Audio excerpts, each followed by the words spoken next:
Hello everyone, Arup স্যারের physics ক্লাসে তোমাদের স্বাগত। সামনে ফোর্থ সেমিস্টার, তো এই ফোর্থ সেমিস্টারে ফিজিক্সের যে বিভিন্ন চ্যাপ্টার আছে সেই চ্যাপ্টারগুলোর প্রতিটি চ্যাপ্টার থেকে যে কোশ্চেনগুলো এবার আসার সম্ভাবনা খুবই বেশি সেই কোশ্চেনগুলো আলোচনা করব, এবং এই ভিডিওতে আজকে আমরা প্রতিসরণ চ্যাপ্টারে যে ইম্পর্টেন্ট কোশ্চেন সেগুলো আলোচনা করব। তো কোশ্চেনগুলোর সাথে সাথে সলিউশনগুলো আমি করব, তো সেগুলো ভালো করে নোট ডাউন করে নেবে। তো ফার্স্টে দেখো এবং মন দিয়ে শুনবে, প্রত্যেকটা যে সলভগুলো করব ধীরে সুস্থে করব, কোনো তাড়াহুড়ো নেই। সেগুলোকে ধীর স্থিরভাবে শুনবে। আবার যদি কোনো জায়গায় বুঝতে অসুবিধা হয় ভিডিওটাকে আবার ব্যাক করে আবার ভালো করে শুনবে, এবং তার সাথে বই ফলো করে অবশ্যই অ্যান্সার রেডি করতে হবে। আমি ইম্পর্টেন্ট কোশ্চেনের সলিউশনগুলো ভালো করে আলোচনা করে দেবো। তো দেখো ফার্স্টে কোশ্চেনগুলোতে যাই আমি।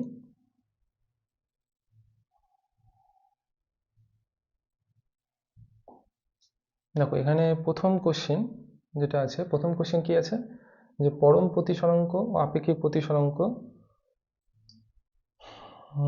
এক সেকেন্ড। হ্যাঁ, প্রথম কোশ্চেন দেখো, প্রথম কোশ্চেন আছে যে পরম প্রতিসরাঙ্ক কাকে বলে, আপেক্ষিক প্রতিসরাঙ্ক কাকে বলে, এবং এদের মধ্যে সম্পর্ক প্রতিষ্ঠা করে এদের মধ্যে। তো এটা তো একটা গাণিতিক ক্যালকুলেশন হবে, এটা আমি বোর্ডে করে দেখাবো। আর এই সংজ্ঞাগুলো আমি আলোচনা করব, কিন্তু প্রপার সংজ্ঞা ভাষায় বই থেকে পড়ে নিবে তোমরা। আমি সংজ্ঞাগুলো কি হবে সেগুলো আলোচনা করবো। তো সেটা দেখো,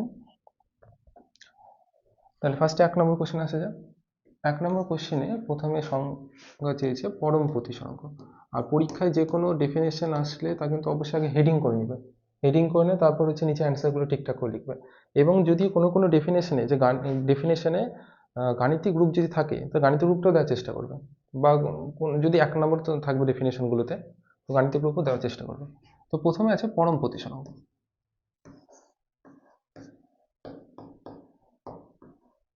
এই ডেফিনেশন অনেকভাবে ব্যাখ্যা করা যাবে। তো দেখো ফার্স্টে আমি বোঝানোর জন্য আমি ছবি আঁকি এগুলো সব দেখাবো।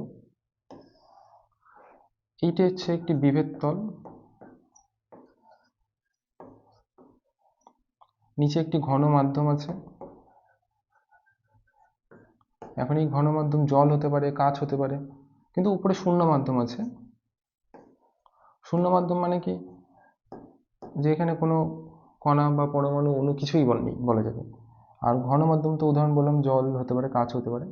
কিছু কিছু ক্ষেত্রে আমরা শূন্য মাধ্যমকে বায়ু মাধ্যমের কাছাকাছি ধরে নিয়ে কাজ করতে পারি, কিন্তু যেহেতু প্রপার ডেফিনেশন ওখানে শূন্য মাধ্যম কথাটাই মেনশন করতে হবে।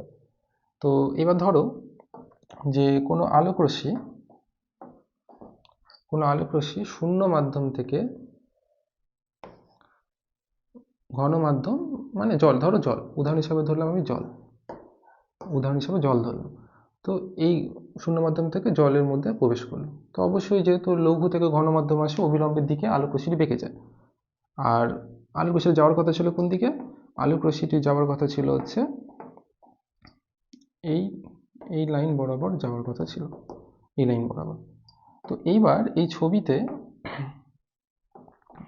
লক্ষ্য করো, এইটি হচ্ছে আপতন কোণ, এইটা হচ্ছে প্রতিসরণ কোণ, আর এটাকে বিচ্যুতি কোণ বলে।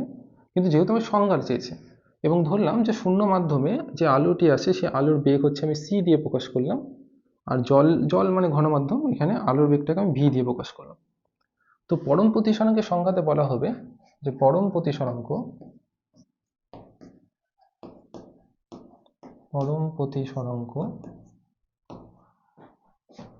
এটাকে শুধু মিউ দিয়েই লিখতে পারো তোমরা। সংজ্ঞাটা বলা হবে সি বাই ভি, অর্থাৎ শূন্য মাধ্যমে আলোর বেগ এবং অন্য কোনো মাধ্যম, যেমন এখানে জল ধরেছি, অন্য কোনো মাধ্যমে আলোর বেগ যদি ভি হয় তাহলে এই দুই বেগের অনুপাতকে বলা হবে পরম প্রতিসরাঙ্ক।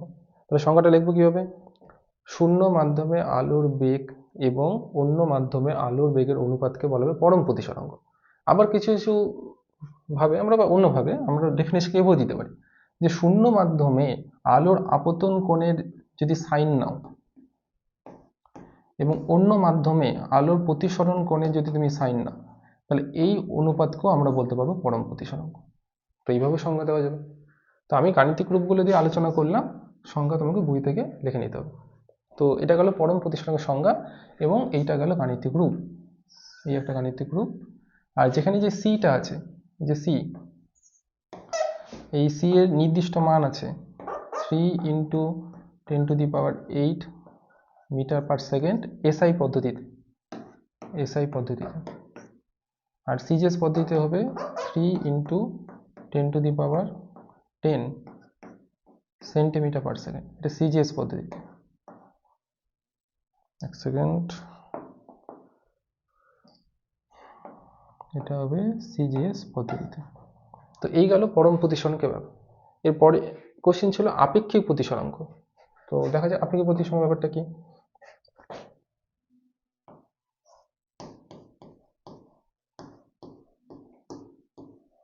আপেক্ষিক প্রতিসরাঙ্ক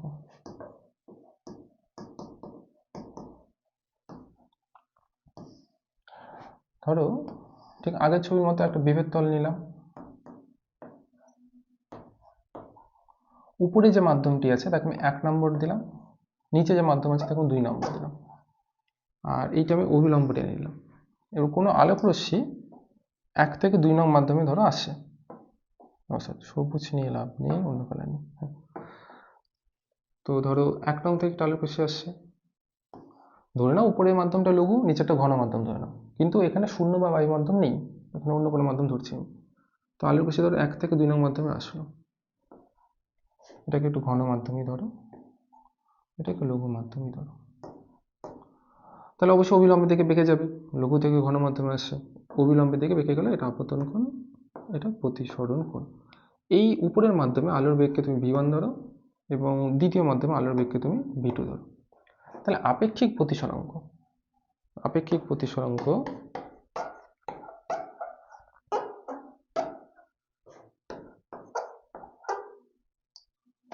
আপেক্ষিক প্রতিসরাঙ্ক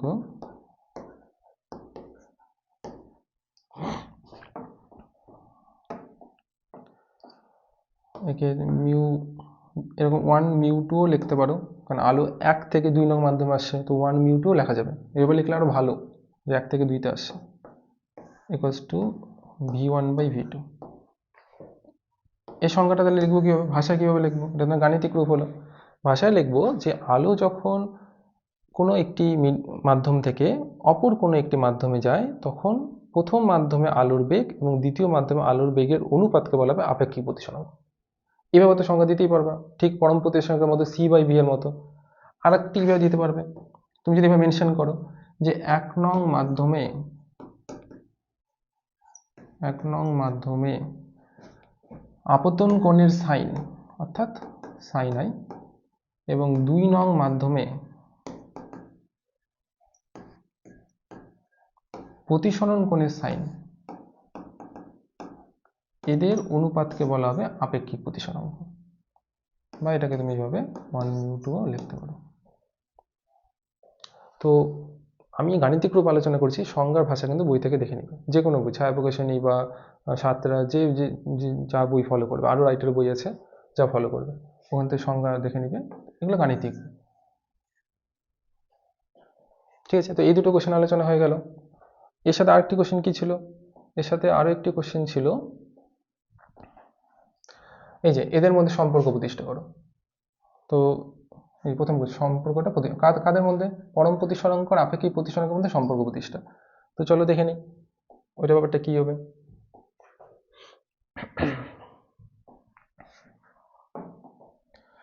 তো সম্পর্ক,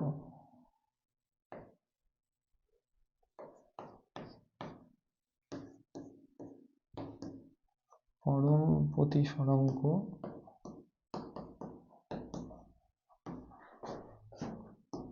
ও আপেক্ষিক প্রতিসরাঙ্কের মধ্যে সম্পর্ক।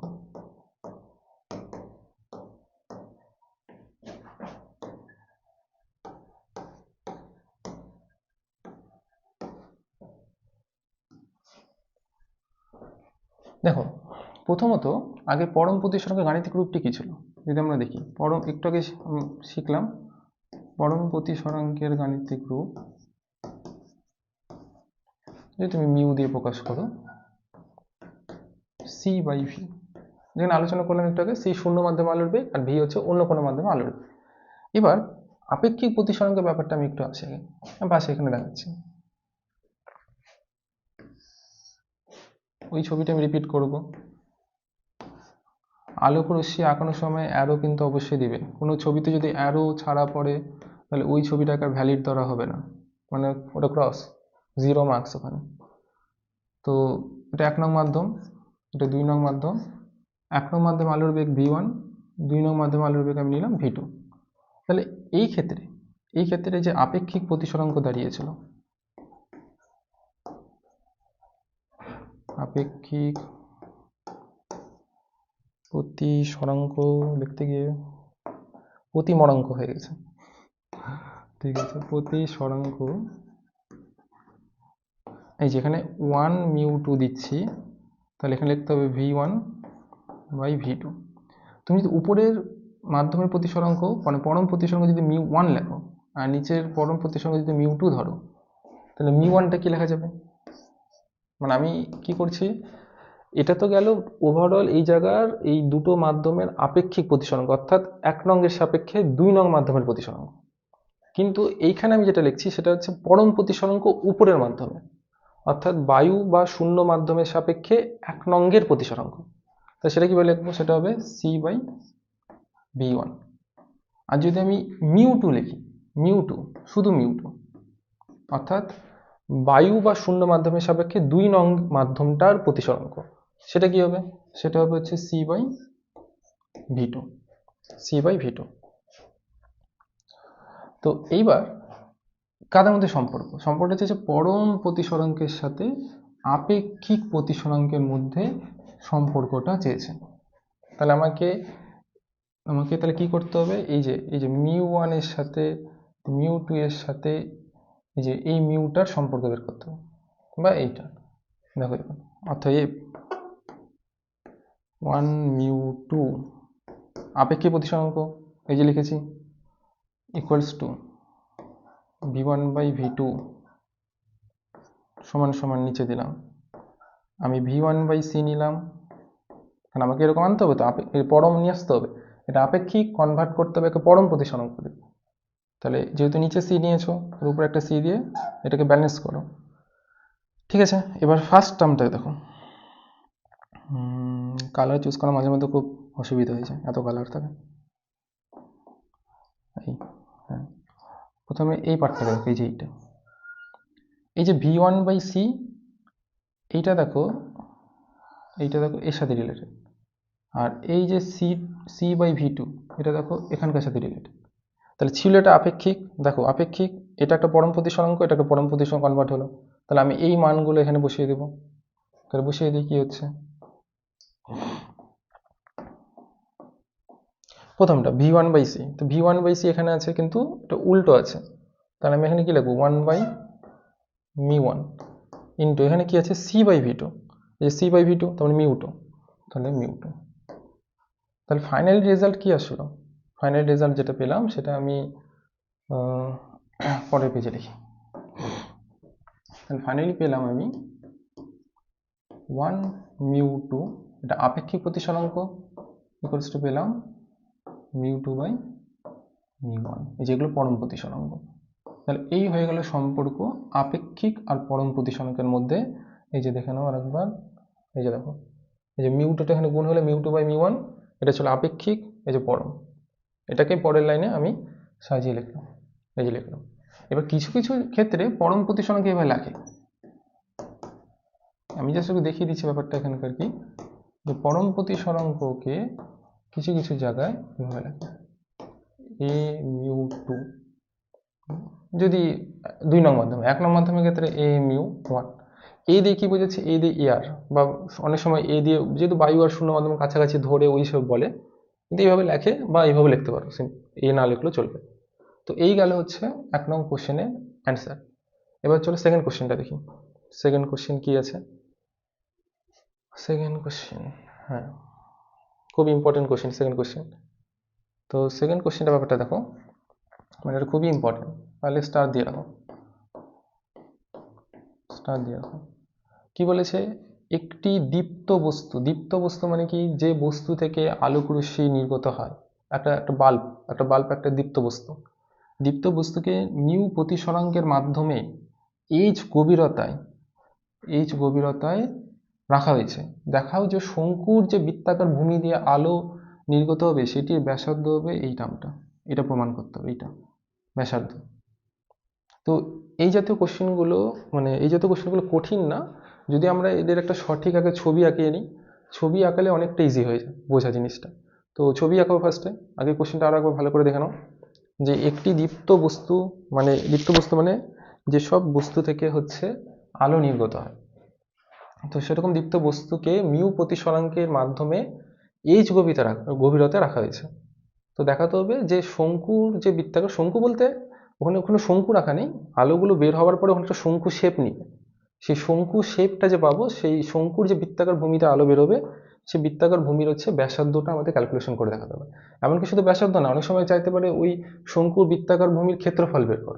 তো ক্ষেত্রফল যদি বলতে চাই, বৃত্তাকার ভূমির ক্ষেত্রফল মানে বৃত্তের ক্ষেত্রফল, তো বৃত্তের ক্ষেত্রফল মানে কি, আলটিমেটলি ব্যাসার্ধ তো জানতেই হবে, তারপর তো আমি পাই আর স্কয়ার অ্যাপ্লাই করে আমি বৃত্তের ক্ষেত্রফল বের করবো। তো ফার্স্ট আগে হচ্ছে ব্যাসার্ধটা ক্যালকুলেশন করি, যে কি হচ্ছে ব্যাসার্ধ, এটা দেখি।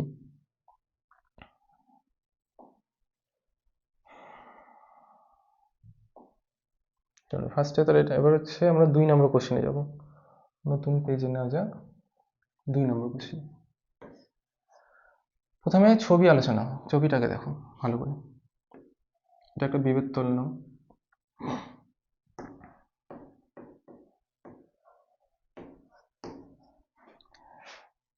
ধরো এটা হচ্ছে মিউ প্রতিসরাঙ্কের একটি মাধ্যম, এখানে দিয়ে দিই মিউ প্রতিসরাঙ্কের মাধ্যম।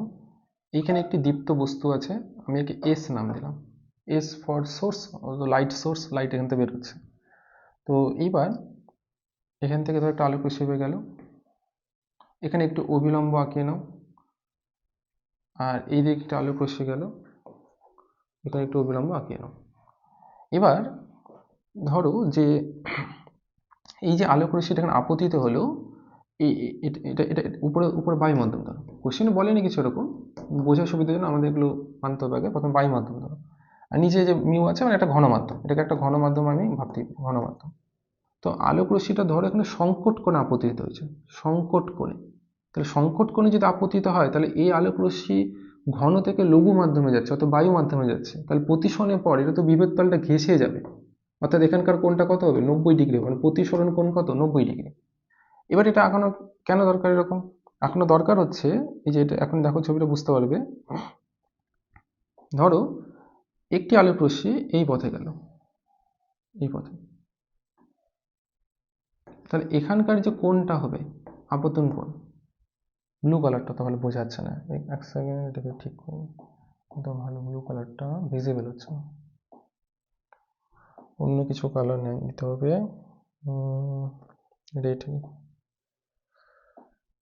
তো ধরো এখান থেকে অপর একটা আলোক রশ্মি এদিকে গেল, তাহলে এইটা হচ্ছে কি আপতন কোণ আই। অবশ্যই এখানকার যে আপতন কোণ আই, সেটা গ্রেটার দেন সংকট কোণ আছে যে থিটা সি। আর যখন কোনো আলোক রশ্মি ঘন থেকে লঘু মাধ্যমের দিকে যায় এবং আপতন কোণের মান সংকট কোণের থেকে বেশি হয়, তখন অভ্যন্তরীণ পূর্ণ প্রতিফলন হয়, অর্থাৎ এই আলোক রশ্মিটি এই ঘন মাধ্যমে ফিরে চলে আসবে। তাহলে এই আলোক রশ্মি যদি ঘন মাধ্যমে ফিরে চলে আসে, তাহলে এটা তো আর বায়ু মাধ্যম অর্থাৎ উপরের দিকে আর বাইরে বের হবে। কিন্তু কোশ্চেনটাতে ভালো করে মনে করো, ওখানে চেয়েছে শঙ্কু আকৃতির যে বৃত্তাকার ভূমি পাবো, সেই বৃত্তাকার যে ভূমিতে আলো বের হবে, সেই বৃত্তাকার ভূমিটার হচ্ছে ব্যাসার্ধ চেয়েছে। তো এদিক দিয়ে তো আলো বের হবেই না, ওটা তো প্রতিফলিত আবার ঘন মাধ্যমে ফিরে আসছে, তো এগুলো নিয়ে ভেবে তো আমার লাভ নেই। আমাকে দেখতে হবে এই দিকের পার্টটা। কেন এই দিকের পার্টটা দেখতে হবে, কারণ যদি এখান থেকে একটা আলোক রশ্মি যায়, ধরো এখান থেকে আলোক রশ্মি গেল, এটা ধরো অবিলম্ব, এই আলোক রশ্মিটা দিক থেকে বের হবে, এবং অবশ্যই যেহেতু ঘন থেকে লঘু মাধ্যমে ওই অবিলম্ব থেকে দূরে সরে গেল, দূরে। তো এবার এই আলোক রশ্মিগুলো বেরোচ্ছে, তাহলে জিনিসটা কি বুঝলাম, বুঝলাম যে এই যে আমরা যে এখানে যে ত্রিভুজের মতো দেখতে মনে হচ্ছে, কিন্তু এটা ত্রিভুজ না, এটাকে একটা শঙ্কুর মতো ধরতে হবে। এই যে এটা হচ্ছে সেই শঙ্কুর বৃত্তাকার ভূমি, এইটুকু বৃত্তাকার ভূমির বাইরের যে আলোগুলো, সেগুলো আমরা আর মানে উপরের বায়ু মাধ্যমে দেখা যাবে না, সেগুলো এই নিচের মাধ্যমে ফিরে চলে আসবে এই অভ্যন্তরীণ পূর্ণ প্রতিফলনের জন্য। তাহলে আমাকে এই বৃত্তাকার যে অঞ্চলটা পাচ্ছি, এই বৃত্তাকার অঞ্চলটা ব্যাসার্ধ বের করতে বলেছে। আর কোশ্চেন আর কি বলেছিল, কোশ্চেনে বলেছিল আরেকবার দেখে নাও কোশ্চেনটা, এই দেখো কোশ্চেনটাতে বলা আছে যে প্রতিসরাঙ্কে মিউ প্রতিসরাঙ্কের মাধ্যমে দীপ্ত বস্তুকে এইচ গভীরতায় রাখা হয়েছে। তার মানে যে মাধ্যমের যে বিভেদ তল, যে তলটা, ওখান থেকে এইচ গভীরতায় বস্তুটা আছে। তাহলে এবার ওখানে ছবিতে চলো, ছবিতে গিয়ে দেখো আবার। তার মানে এটা এই যে এই জায়গা থেকে এই যে বিভেদ তল থেকে এই যে উৎসটা এটা এইচ গভীরতায় আছে, এইচ গভীরতায়।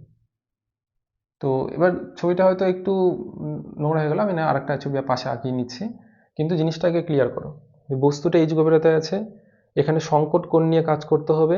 সংকট কোণের বাইরের যে আপতন কোণ হবে তার জন্য আলোক রশ্মি পাবো না, কিন্তু সংকট কোণের কম যারা থাকবে সেই আলোক রশ্মিগুলো বায়ু মাধ্যমে যাবে, এবং এই বৃত্তাকার অঞ্চলটা এই যে এইটুকু পোর্শনের যে হচ্ছে ব্যাসার্ধ, এটা আমাকে ক্যালকুলেশন করতে বলেছে। এই যে আটটা, এই যে ব্যাসার্ধটা এতটুকু ক্যালকুলেশন করতে বলেছে। ঠিক আছে, আমি পরিষ্কার করে আবার একটা ছবি আঁকাচ্ছি ক্যালকুলেশন করার জন্য, কিন্তু এটা ভালো করে আগে ক্লিয়ার থাকতে হবে। তো নেক্সট, আচ্ছা এই পাশে ছবিটা আঁকানো যাক। যে ছবিটা দরকার মানে পরীক্ষায় আসলে যে ছবিটা আঁকাবে সেটা আমি এখন আঁকাচ্ছি। আমি প্রথম যে ছবিটা আঁকলাম এটা বোঝানোর জন্য। এবার ছবিটা দেখে মনে হচ্ছে এরকম র্যান্ডম এখানে আঁকিয়ে দেবো, যে এস, এই যে বৃত্তাকার তলটা, যে তলটা আমাকে ব্যাসার্ধ বের করতে হবে, এটা কেন্দ্রটা চুজ করব। এখান থেকে এই উৎসটার গভীরতা এইচ দিয়েছে, এখানে আলোক রশ্মি যেহেতু এটা যাচ্ছে অ্যারো দিতে হবে, আর এই যে এইটা হচ্ছে সংকট কোণ থিটা সি নাম দিতে হবে, এদিকেও অ্যারো দিয়ে দেখাতে হবে যে আলোক এদিকে গেল, এই ব্যাসার্ধটা আর এটা ক্যালকুলেশন করতে বলেছে, তুমি চাইলে নাম দাও, এখানে ও দাও, তারপর ক্যালকুলেশন করব। ক্যালকুলেশন বড় না এমন কিছু। তো দেখো এই যে এই কোণটা যদি থিটা সি হয়, তাহলে এই যে গভীরতা এইচ এবং অভিলম্ব এরা পরস্পর সমান্তরাল, আর এই আলোক রশ্মিটা হচ্ছে এখানকার ছেদক, তাহলে এটা থিটা সি হলে এই কোণটাও থিটা সি হবে, এটাও থিটা সি হবে, একান্তর কোণ, একান্তর হিসেবে এইটাও থিটা সি হলো। আর থিটা সি যেই হলো, তাহলে এবার আমি এই যে এই আর, তারপরে এই যে থিটা সি এবং এইচ, এইটা নিয়ে একটা সম্পর্ক লিখতে পারবো। কি সম্পর্ক? ট্যান থিটা,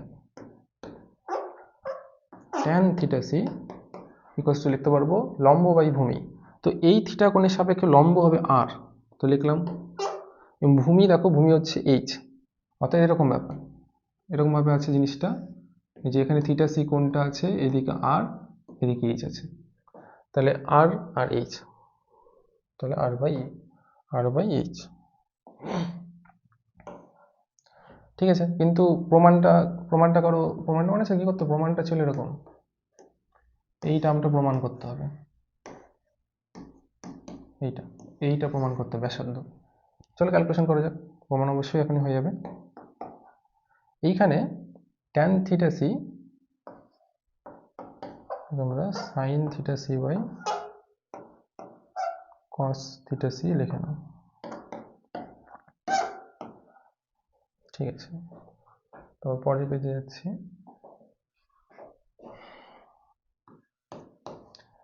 আচ্ছা, এবার এখানে যে লাইনটা লিখবো, আচ্ছা লাইনটা লিখে নিই। এখানে ছিল সাইন থিটা সি, নিচে ছিল কস থিটা সি, এই যে দেখে নাও, এখানে নিচে ছিল কস থিটা সি। কসকে সাইনে কনভার্ট করব, মানে কসকে সাইনের রেসপেক্টে লিখবো, তাহলে আমরা এইভাবে লিখতে পারবো √1 minus sine square theta C, এদিকে আর বাই এইচ যা আছে তাই থাক। তো জিনিসটা কোথা থেকে আসলো, কি লিখলাম, কস থিটা সি এর বদলে আমি লিখলাম √1 minus sine square theta C লিখলাম। এবং আরও একটা সম্পর্ক এখানে কাজে লাগবে, সেটা হচ্ছে সংকট কোণের সাথে প্রতিসরাঙ্কের সম্পর্ক। কি সম্পর্ক, যে sine theta C equals to 1/μ, যেখানে মিউটা কি, মিউটা হচ্ছে ওই দীপ্ত বস্তুকে যে মাধ্যমে রাখা হচ্ছে সেই মাধ্যমের প্রতিসরাঙ্ক। আর মাথায় রাখতে হবে এই প্রতিসরাঙ্কটা সবসময় হয় লঘু মাধ্যমের সাপেক্ষে ঘন মাধ্যমের প্রতিসরাঙ্ক, এইটা লঘুর সাপেক্ষে ঘন, বা অনেক সময় পরম প্রতিসরাঙ্ক বলবে, পরম প্রতিসরাঙ্ক। এবার এই মানগুলো এখানে পুট করো, তাহলে আমাদের ক্যালকুলেশনে ফাইনাল রেজাল্টে চলে আসবে। তাহলে 1/μ √1 মাইনাস 1/μ স্কোয়ার আর r/h। এখানে লসাগু করো, কোনো তাড়াহুড়োর কিছু নেই, কোনো স্টেপ জাম্পও করার দরকার নেই। হ্যাঁ, এবার তুমি প্রচুর পাকা হয়ে গেলে স্টেপ জাম্প করো। এই যেখানে লসাগু করো মিউ স্কোয়ার মাইনাস 1, এবার রুটের মধ্যে যে মিউ স্কোয়ার আছে সেটা রুটের বাইরে মিউ করলাম, এদিকে r/h যা আছে। এবার এই মিউ ক্যান্সেল হবে, তাহলে আমি এদিকে পাচ্ছি এই মিউটা অ্যাকচুয়ালি উপরে চলে যাবে, উপরে গেলে তখন এই মিউ কেটে যাবে, equals to R by H. আর এখান থেকে ফাইনাল টার্ম পাবো আর ইকুয়ালস টু এইচ। এই যে এইচটাকে ওই দিকে উপরে নিয়ে যাও, এখানে ওয়ানের সাথে গুণ করে দাও, তাহলে R equals to H by root over mu square minus one. এই যে প্রমাণ কমপ্লিট। এটা 2 মার্কসের প্রমাণ একটা। তো এটা ভালো করে দেখে নাও, এটাও কিন্তু খুবই ইম্পর্টেন্ট পরীক্ষার জন্য। উফ, এই জিনিসটা বারবার পড়ে যাচ্ছে, এক সেকেন্ড।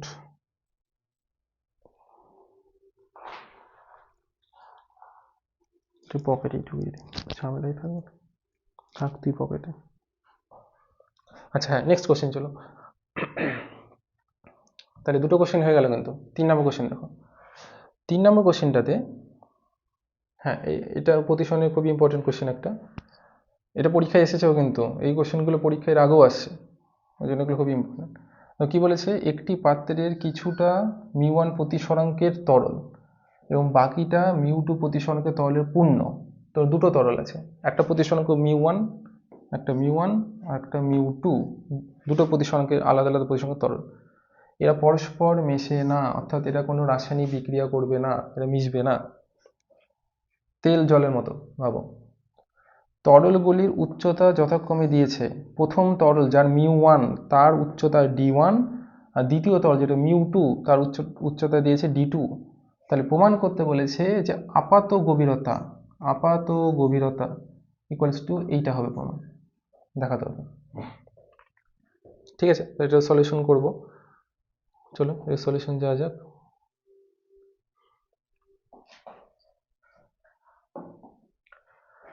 হ্যাঁ, এটা 3 নম্বর কোশ্চেন। তাহলে 3 নম্বর কোশ্চেন, 3 নম্বর দিই। তো কোশ্চেনটি করার আগে একটা ছবি, যেটা বলছিলাম শুরুতে একসময় বললাম যে ফিজিক্সে অনেক টপিকেই ছবি থাকলে অনেকটাই হেল্প হয়। তো ছবি আঁকা যাক আগে।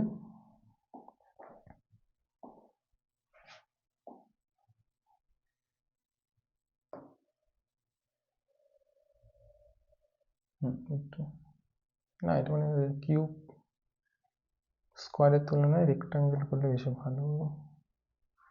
এক সেকেন্ড, রেক্টাঙ্গেল পেয়ে গেছি, এইটা তো যাই না, এটা আবার হ্যাঁ। তো দেখো, একটা রেক্টাঙ্গেল করে নিলাম, ঠিক আছে। এইবার এখানে দুটো মাধ্যম বলেছিল, একটা মিউ1 একটা মিউ2। তো আমি এবার মাঝখানে একটা বিভেদ তল করে দিই, নিচের মাধ্যমটা ধরলাম মিউ1, উপরের মাধ্যমটা ধরলাম মিউ2। তাহলে এখন থেকে আমি বলবো এটা নিচেরটা 1 নং মাধ্যম, উপরেরটা বলবো 2 নং মাধ্যম। আর এই মাধ্যমটার উচ্চতা বলতে পারো, বা এইটুকুর এর যে গভীরতা, এটা হচ্ছে d1। আর এই মাধ্যমটার উচ্চতা বা গভীরতা সেটা দিয়েছে d2। এবার একজন দর্শক বাইরে আছে, এখানে কোথাও একজন দর্শক আছে, মানে তার চোখ আছে। অনেকদিন স্টুডেন্ট তো আমরা দেখি পরীক্ষা খাতায় চোখ আঁকাতে আঁকাতে এত সুন্দর চোখ আঁকা যে ওখানে অর্ধেক টাইম পার করে দেয়, পরীক্ষা তো চোখ দেখবে না, ছবি এটা দেখবে। তো দর্শক যদি, এটা একটা লঘু মাধ্যম উপরে, ধরো এখানে বায়ু আছে, বায়ু মাধ্যমে যে দর্শক থাকে সেই দর্শকের কাছে এই তলটা, নিচের এই তলটা কোথায় মনে হবে, অর্থাৎ আপাত গভীরতা। সবসময় গভীরতা কিন্তু উপরের তল থেকে মেজার করতে হয়। যদি আমি এই তরলটা নিয়ে ভাবি, তাহলে আমি এখান থেকে মাপবো যে এখান থেকে কত নিচে কি। যদি আমি এটা ক্ষেত্রে ভাবি, তাহলে আমি এখান থেকে মাপবো যে উপরে এই তল থেকে যে কত নিচে কি আছে। তো সবসময় গভীরতা কোথা থেকে মাপবো, যেটা তরল বা যেটাই থাকুক, তরল বা যে মাধ্যমই বলুক, তার উপরে যেটা তল সেখান থেকে গভীরতা নিয়ে মাপবো। তো এবার ছবিটাতে আলোক রশ্মি দিয়ে ব্যাপারগুলো বুঝতে হবে।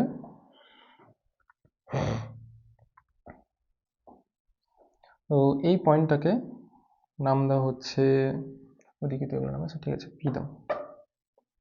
ধরো পি থেকে একটি আলোক রশ্মি, এক সেকেন্ড, পি থেকে একটা আলোক রশ্মি গেল,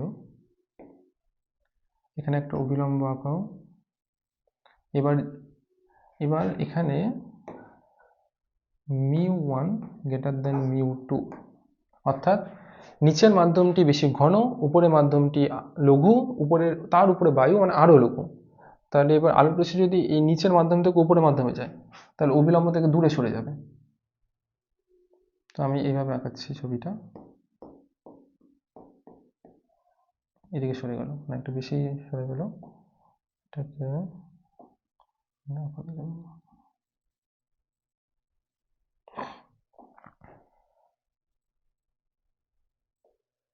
এইভাবে নিয়ে গেলাম, একটু বেন্ড হয়ে গেল, অবিলম্ব থেকে দূরে সরে গেল। তো এবার যদি ফলো করো, এটা এইখানে আসবে। ঠিক আছে, এবার প্রথমে এই ঘটনাটা বুঝো, তারপরে আমি উপরেরটা পরে ভাববো, আগে এটা না ভাববো। যে যদি এখানে একজন দর্শক থাকতো, মানে এই জায়গায় কেউ আছে, এখানে কারো চোখ আছে, এখানে কারো চোখ আছে, ঠিক আছে, এখানে চোখ আছে, এই ব্যক্তি, এই দর্শকের কাছে এই পি বিন্দুটা কিন্তু এখানে মনে হবে, যে আমি এর নাম দিলাম কিউ, এই জায়গাটাতে মনে হবে। তাহলে তার কাছে আপাত গভীরতা, এই যে এই ব্যক্তির কাছে এই মাধ্যমটার জন্য আপাত গভীরতা হচ্ছে এইটুকু, এতটুকু। আর এই যে এটা নাম দাও, একটা কিছু নাম দাও, ও নাম দাও। তাহলে এই প্রথমটার ক্ষেত্রে ওপিটা হচ্ছে প্রকৃত গভীরতা, আর ও কিউটা হচ্ছে আপাত গভীরতা। কিন্তু আমাদের এখানে তো শুধু এই মাধ্যমটা নেই, এরপরে আরও একটা মাধ্যম আছে, মানে মিউ টু থেকে আবার বায়ুতে আলো যাবে। তো সেখানকার ঘটনাটা লক্ষ্য করতে হবে কী হয়। তো তার জন্য কি করব, এখানে আবার অবিলম্ব টেনে নেব। এবার আরও লঘু মাধ্যম, তাহলে অবিলম্ব থেকে আরও সরে যাবে, তাহলে আরও সরে এদিকে চলে গেল। তাহলে ওইবার আবার ফলো করতে হবে কোথায় আসছে কি আসছে।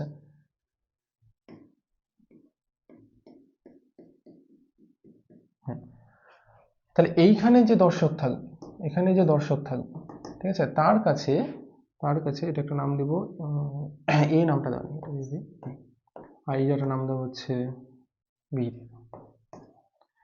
তাহলে এই ব্যক্তির কাছে, যে ব্যক্তি একদম বায়ু মাধ্যমে আছে, তার কাছে আপাত গভীরতা মানে যতটুকু, বি থেকে এ।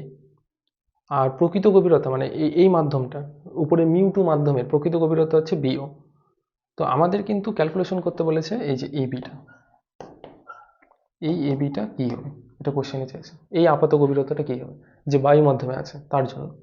তো ক্যালকুলেশনটা দুটো স্টেপে করবো, কোনো মানে জাম্প করার কিছু নেই বা একবার কিছু করার কিছু নেই।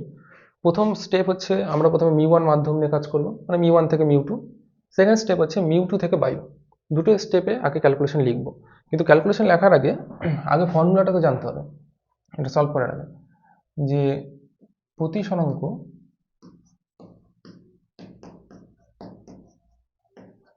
সমান সমান প্রকৃত গভীরতা বাই আপাত গভীরতা। এই ফর্মুলা দিয়েই টোটালটা করতে হবে, প্রকৃত গভীরতা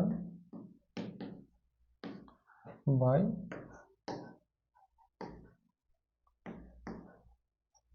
আপাত গভীরতা। তো প্রমাণটা শুরু করি। ফর্মুলা এটা মাথায় রাখো, এটা ফর্মুলা, ঠিক আছে, এটা দিয়ে কাজ। তো এবার দেখো এই প্রমাণটা শুরু করব, যেটা আমাদের প্রমাণ করতে আপাত গভীরতা বের করতে বলেছে ওভারঅল। তো দেখো ফার্স্টে প্রমাণটা এখানে করব। আচ্ছা, প্রথমে এখানে একটু দেখে নেই প্রতিসরাঙ্ক ব্যাপারটাকে বোঝো। প্রতিসরাঙ্ক বলতে এখানে বোঝাচ্ছে সবসময় এখানে প্রতিসরাঙ্ক কোনো লঘু মাধ্যমের সাপেক্ষে ঘন মাধ্যমের প্রতিসরাঙ্ক, অর্থাৎ পরম প্রতিসরাঙ্ক যেটা বলা হয়, পরম, মানে এখানে লঘু মাধ্যম থাকবে, এখানে ঘন মাধ্যম থাকবে। আর এই যে প্রকৃত গভীরতা, এটা বোঝাচ্ছে বস্তুটি অ্যাকচুয়ালি তল থেকে কতটা নিচে আছে। মানে যদি আমি বলি এইটার ক্ষেত্রে এই 1 নং মাধ্যম, ধরো এটাকে আমি 1 নং দিলাম, এটাকে আমি 2 নং দিলাম, তাহলে এই 1 নং মাধ্যম থেকে বস্তুটা, 1 নং মাধ্যম যে উপরের তল সেখান থেকে কত নিচে আছে, সেটা হচ্ছে প্রকৃত গভীরতা। আর আপাত গভীরতা মানে বোঝাবে দর্শকটার কাছে বস্তুটা কোথায় মনে হচ্ছে, তল থেকে, তল থেকে কতটা নিচে মনে হচ্ছে দর্শকের কাছে, সেটা হচ্ছে আপাত গভীরতা। তো ঠিক আছে, প্রথম তলের ক্ষেত্রে দেখো, প্রথম তলের ক্ষেত্রে উপরেরটা লঘু মাধ্যম, নিচেরটা ঘন মাধ্যম, তাহলে আমার লেখা উচিত কি, লঘুর সাপেক্ষে ঘন, অর্থাৎ 2μ1, 2μ1 ইকুয়ালস টু কী হবে, প্রকৃত গভীরতা বা আপাত গভীরতা। তাহলে এই যে তলটা, এই তল থেকে প্রকৃত গভীরতা মানে কোনটা, ওপি, ওপি। আর আপাত গভীরতা ও কিউ, উপরে কিছু ভাববে না কিন্তু, আমার সাথে এই তলটা ও কিউ, দেখে নাও, ওপি হচ্ছে প্রকৃত গভীরতা, ও কি হচ্ছে আপাত গভীরতা প্রথম তলের সাপেক্ষে। এবার মানে প্রথম মাধ্যম। এবার হচ্ছে 2 নং মাধ্যমের সাপেক্ষে আসো। 2 নং মাধ্যমের ক্ষেত্রে কি হচ্ছে, আলো 2 থেকে বায়ুতে যাচ্ছে, তাহলে 2 নং মাধ্যমের সাপেক্ষে আমাকে লিখতে হবে বায়ুটাকে আমি এয়ার ধরেছি, তাহলে লেখা যাবে এ মিউ টু ইকুয়ালস টু, এবার এবার এবার এই যেটা ভালো করে বুঝবে, এই যে মাধ্যমটা আছে যেটা হচ্ছে 2 নং মাধ্যম, এই মাধ্যমের তল থেকে অ্যাকচুয়ালি বস্তু কোনটা, এই যে এইটা মানে অ্যাকচুয়ালি পি বস্তু, কিন্তু 2 নং মাধ্যমের কাছে এইটা বস্তু কিউটা। তাহলে আমার এখন প্রকৃত গভীরতা বলতে আমাকে নিতে হবে এখান থেকে এতটুকু, অর্থাৎ বি থেকে কিউ, যে বি কিউ। আর আপাত গভীরতা বলতে এই যে দর্শক যে বায়ুতে আছে তার কাছে মনে হচ্ছে কোথায় বস্তু আছে, কোথায় এতে বস্তু আছে যে এখানে, তাহলে বি থেকে এ বা এ বি, এইটা হচ্ছে গিয়ে আপাত গভীরতা। এই এবিটা কিন্তু ফাইনালি আমাদের বের করতে হবে। তার পরের লাইনটা কি হবে দেখো, আচ্ছা এ মিউ টু যা আছে তাই রাখলাম, নো চেঞ্জ। বি কিউটাকে দেখো, বি কিউ এখানে আছে, বি কিউটাকে আমরা লিখতে পারবো কিভাবে, বি কিউটাকে আমরা লিখতে পারবো বিও প্লাস ও কিউ। ছবিটাকে ফলো করো তাহলে বুঝতে সুবিধা হবে। এই যে বিও, এই যে বিও প্লাস ও কিউ, আর নিচে এবি। আচ্ছা এবি তো আমাদের বের করতে হবে, ওটা করে রাখি দিই, এবি, এবিটাকে এবারে নিয়ে আসো, আবার ছবিতে চলে আসো। বিও একটু ভালো করে দেখো, এই যে বিও, এই বিওটা সমান হচ্ছে গিয়ে ডি ওয়ান এর সাথে, যে বিও সমান D, sorry D one D two, BO সমান ডি টু, তাহলে বিও এর জায়গায় লিখবো আমি ডি টু। আর এই যে ও কিউ, এই ও কিউ এর মান আমরা উপরের যেটা বের করে রেখেছি, এই যে এখানে যে বের করে রেখেছি এখান থেকে মান নেব। তাহলে ও কিউ এর জায়গায় কি লেখা যাবে, ও কিউ এর জায়গায় লেখা যাবে OP by two mu one. আচ্ছা এই টু মিউ ওয়ান এগুলো লেখার সময় একটু সাবধানে লিখবা, অনেকে যারা ঠিক বোঝে তারা লেখে এরকম, আর যারা বোঝে না তারা লেখে এরকম, অনেক ডিফারেন্স এর মধ্যে। এখানে টু আর টু মিউ ওয়ান হচ্ছে এরা গুণ হয়ে গেছে, মনে হচ্ছে গুণ হয়ে গেছে, এটা টোটালি ভুল। দেখো এরকম নিচের দিকে লিখতে হবে। আচ্ছা তার নিচে কি থাকছে, এবিটা ওদিকে নিয়ে গেলাম, এ মিউ টু, এটাকে সিম্পলি মিউ টু করে দিই, বা এ মিউ টু থাক। তো এতক্ষণ অবধি দেখে নাও ভালো করে, ভিডিও পজ করে দেখবে। চলো পরের পেজে যাই। তাহলে ফাইনালি চলে আসছে আর কয়েকটা line, A B equals to, এটাকে সেপারেট করো, একটা আসলো D two A mu two, আর কি ছিল এদিকে ওপি, ওপি বাই এই টার্মটা, আমার একটু ছবিতে দেখে নাও আবার, ওপি, ওপিটা সমান হচ্ছে গিয়ে ডি ওয়ানের সাথে, ওপি সমান হচ্ছে ডি ওয়ান, তাহলে ওপির জায়গায় লিখবো ডি ওয়ান, চলে আসলো ডি ওয়ান। নিচে তো এ মিউ টু ছিলই, আর একটা টার্ম এখানে ভালো করে লক্ষ্য করো, এই যে টু মিউ ওয়ান, এটা তো নিচে আসবে, টু মিউ ওয়ান ওটা তো নিচে আসবে, এই যেরকম ছিল টু মিউ ওয়ান। আর আজকেই শিখলে এটা যদি আপেক্ষিক প্রতিসরাঙ্ক হয়, একে পরম প্রতিসরাঙ্ক দিয়ে কিভাবে লিখবো, এভাবে এ মিউ ওয়ান, যেটা পরে থাকে ওটা উপরে যায়, আর যেটা আগে থাকে ওটা নিচে যায়, এ মিউ টু, এই টার্মটাকে একবার এখানে লিখো।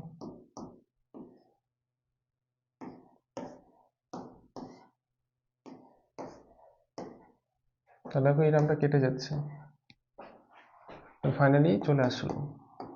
এটাই প্রমাণ করতে বলেছিল আপাত গভীরতা। এবার বইটা মানে কোশ্চেনটাতে যে আছে, কোশ্চেনটাতে প্রমাণটার সাথে মেলানোর জন্য দেখো এখানে কি করব, এগুলোকে নাই লিখছি না, যাতে একটু প্রমাণটা যে রূপে আছে সেই রূপে মিলে। দেখো এটাকে লিখলাম না, তাহলে দেখো প্রমাণটা চলে আসছে, এইটাই আপাত গভীরতা প্রমাণটা ছিল, খুবই ইম্পর্টেন্ট। দেখে নাও প্রমাণটা, এই যে প্রমাণটা ছিল এই যে D one by mu one, D two by mu two, আপাত গভীরতা, এই যে আপাত গভীরতা। ঠিক আছে, নেক্সট কোশ্চেন দেখে নাও।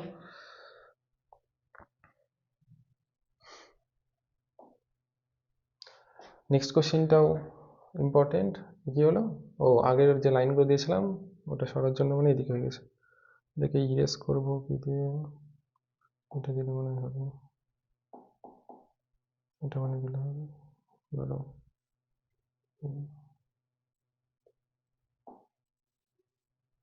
এটা ভালো সিস্টেম।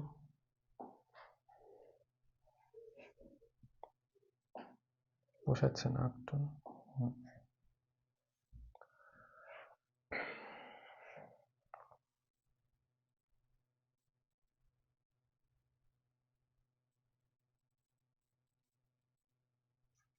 আচ্ছা, তো এই কোশ্চেনটা দেখো, যেটা হচ্ছে 4 নম্বর কোশ্চেন। এখানে কি আছে যে এ প্রতিসারক কোণ বিশিষ্ট একটা ত্রিভুজ, ত্রিভুজটার প্রতিসারক কোণ অর্থাৎ দুটো প্রতিসারক তলের মধ্যবর্তী কোণ হচ্ছে এই প্রিজমের উপর একটি আলোক রশ্মি প্রতিসারক তল থেকে আপতিত হলো, এটা একটা মিসিং আছে একটু, তল ঘেঁষে হবে, তল ঘেঁষে আপতিত হলো এবং অপর প্রতিসারক তলের অবিলম্বের সঙ্গে থিটা কোণ করে প্রিজম থেকে নির্গত হলো। তাহলে থিটা কোণ করে নির্গত হচ্ছে অপর তল থেকে। প্রমাণ করো প্রিজমের উপাদানের প্রতিসরণ করবে এটা। Mu equals to 1 plus sine theta plus cos এ, যে টার্মটা আছে আমি লিখে রাখবো, আগে কোশ্চেনটা ভালো করে দেখে নিবা। প্রমাণটা তাহলে শুরু করা যাক। প্রথমে একটা প্রিজম আঁকাবো, প্রিজমটার প্রতিসারক কোণ হচ্ছে এ, ঠিক আছে, এবং প্রথম তলের সাথে তল ঘেঁষে আপতিত হয়েছে, আর দ্বিতীয় তল থেকে অবিলম্বের সঙ্গে থিটা করে আলোক রশ্মি নির্গত হয়েছে। বের করতে বলেছে প্রতিসরাঙ্ক, ঠিক আছে, যেটা এটা এটা হবে। তো প্রতিসরাঙ্ক বের করি, এটা গিয়ে 4 নম্বর হবে। 9টা বের চলে গেল। আচ্ছা 4 নম্বর, প্রথমে একটা ত্রিভুজ আঁকানো যাক।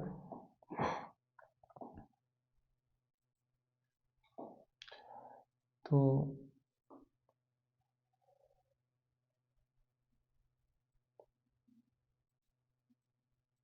একটা ত্রিভুজ আঁকালাম।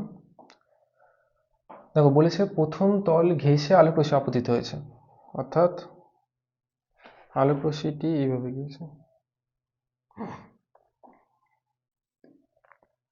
এই প্রথম তলটা ঘেঁষে আলোক রশ্মি গেছে। এখানে একটা অবিলম্ব আঁকিয়ে নাও, অর্থাৎ অবিলম্ব তলের সাথে 90 ডিগ্রি। এই যে আলোক রশ্মি গেল, সেটা তাহলে প্রিজমের মধ্যে দিয়ে যাবে, যে গেল। তারপর প্রিজমের যে দ্বিতীয় প্রতিসারক তল, আমরা সাধারণত কি এই লাইনটাকে নিচেরটাকে ভূমি ধরি বা বেস অফ প্রিজম, এদিকে একটা প্রতিসারক তল, এদিকে একটা প্রতিসারক তল, আর এই দুটো প্রতিসারক তলের যে মধ্যবর্তী কোণ, এই কোণটাকে আমরা কি বলি প্রতিসারক কোণ, যেটা এই কোশ্চেনে কত বলেছে এ বলেছে, বা প্রিজম কোণ। আর এই যে আলোক রশ্মি যখন এই দ্বিতীয় প্রতিসারক তল থেকে যখন বের হবে, এই যে বের হলো, তখন এই কোণটা বলছে থিটা। কিন্তু এখানকার যে আপতন কোণ যেটা I1 আমরা নাম দিয়ে থাকি, এটা এটা বলেছে 90 ডিগ্রি তাহলে হবে। আর এই কোণটাকে আমরা ধরি R1, এটাকে ধরি আমরা R2। প্রমাণ কি করতে বলেছিল? প্রমাণ করতে বলেছিল mu equals to 1 plus sine theta plus cos A by sine A, এই টার্মটার স্কোয়ার, আবার ওভারঅল হচ্ছে পাওয়ারে হাফ।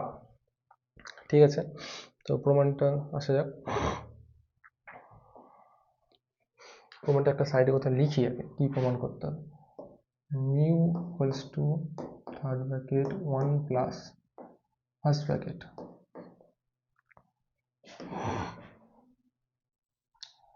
নিচে কি ছিল সাইন থিটা না কস থিটা? আচ্ছা নিচে ছিল সাইন এ, ঠিক আছে, নিচে ছিল সাইন এ, এটা ছিল কস এ, এখানে ছিল সাইন থিটা, তার আবার ছিল হোল স্কোয়ার, তার ওভারঅল পাওয়ারে ছিল আবার হাফ। এটা প্রমাণটা করতে হবে। ঠিক আছে, প্রমাণটা তাহলে এখান থেকে শুরু করব। ছবিটা আরেকবার দেখে নাও ভালো করে, ছবিটা খুবই দরকার। আচ্ছা প্রমাণটাতে প্রথমে প্রথম তলটা আসো। প্রথম তলের ক্ষেত্রে তুমি স্নেলের সূত্র অ্যাপ্লাই করো। প্রথম তলের ক্ষেত্রে স্নেলের সূত্র কি হয়? স্নেলের সূত্র সাইন, আপতন কোণের সাইন আর প্রতিসরণ কোণের সাইন অনুপাত দিতে হয়। আচ্ছা একটা জিনিস, এই প্রিজমটার প্রতিসরাঙ্কটাকে আমি মিউ ধরলাম, আর এখানে হচ্ছে এটাকে একটু সুবিধার জন্য, বোঝার সুবিধার জন্য এটাকে একটু এটাকে 2 নং মাধ্যম ধরো, বাইরেরটাকে 1 নং মাধ্যম ধরো, এদিকে 1 নং মাধ্যম ধরো, একটু সুবিধা হয় লিখতে এগুলো। তো প্রথম ক্ষেত্রে আলোক রশ্মি 1 থেকে 2 নং মাধ্যমে যাচ্ছে এবং এখানে আমি স্নেলের সূত্র অ্যাপ্লাই করবো। আপতন কোণ হচ্ছে 90 ডিগ্রি, তাহলে সাইন 90, প্রতিসরণ কোণ হচ্ছে R1, তাহলে সাইন R1 ইকুয়ালস টু, আলো 1 থেকে 2 তে যাচ্ছে মানে প্রিজমের মধ্যে, তাহলে আমি লিখবো কি এরকম 1 মিউ 2। আর এটাকে একটু সাজিয়ে নিলে লিখতে পারবে এক সেকেন্ড, এটাকে সাজিয়ে নিয়ে লিখতে পারবে হচ্ছে sin 91 করে দাও, আর এখান থেকে হচ্ছে 1 বাই এটুকু রাখো, পরে যখন প্রয়োজন হবে তাহলে এটাকে টেনে নিয়ে আসবো। এটাকে চাইলে 1 নং দিয়ে রাখতে পারো। এবার হচ্ছে গিয়ে এবার এবার দ্বিতীয় প্রতিসার তলটা দেখো। এর ক্ষেত্রে আপতন কোণ r2, প্রতিসরণ কোণ হচ্ছে গিয়ে থিটা, বা একে নির্গমন কোণও বলে। তো দ্বিতীয় তলের ক্ষেত্রে আবার তাহলে sin r2 by sin theta, কিন্তু মাথায় রাখো আলো এবার এবার হচ্ছে 2 থেকে 1 গেছে, মানে প্রিজম থেকে বাইরের মাধ্যমে, ওই জন্য প্রতিসরাঙ্ক এখানে 2μ1 লিখবো। ঠিক আছে, তাহলে এখান থেকে sin r2 ঠিক আছে। আচ্ছা তোমার এবার এবার এবার মাথায় খাটাও যে কি বের করতে বলেছে। বের করতে বলেছে যে মিউ প্রতিসরাঙ্ক কার, প্রিজমের, কিন্তু ওর মধ্যে দেখো ওখানে মানে এ থিটা এই টার্মগুলোতে অ্যান্সার আনতে হবে, এ আর theta, mu equals to A থিটাতে টার্ম আসবে। তো সেই প্রমাণটা করার জন্য দেখো এবার কি করবো।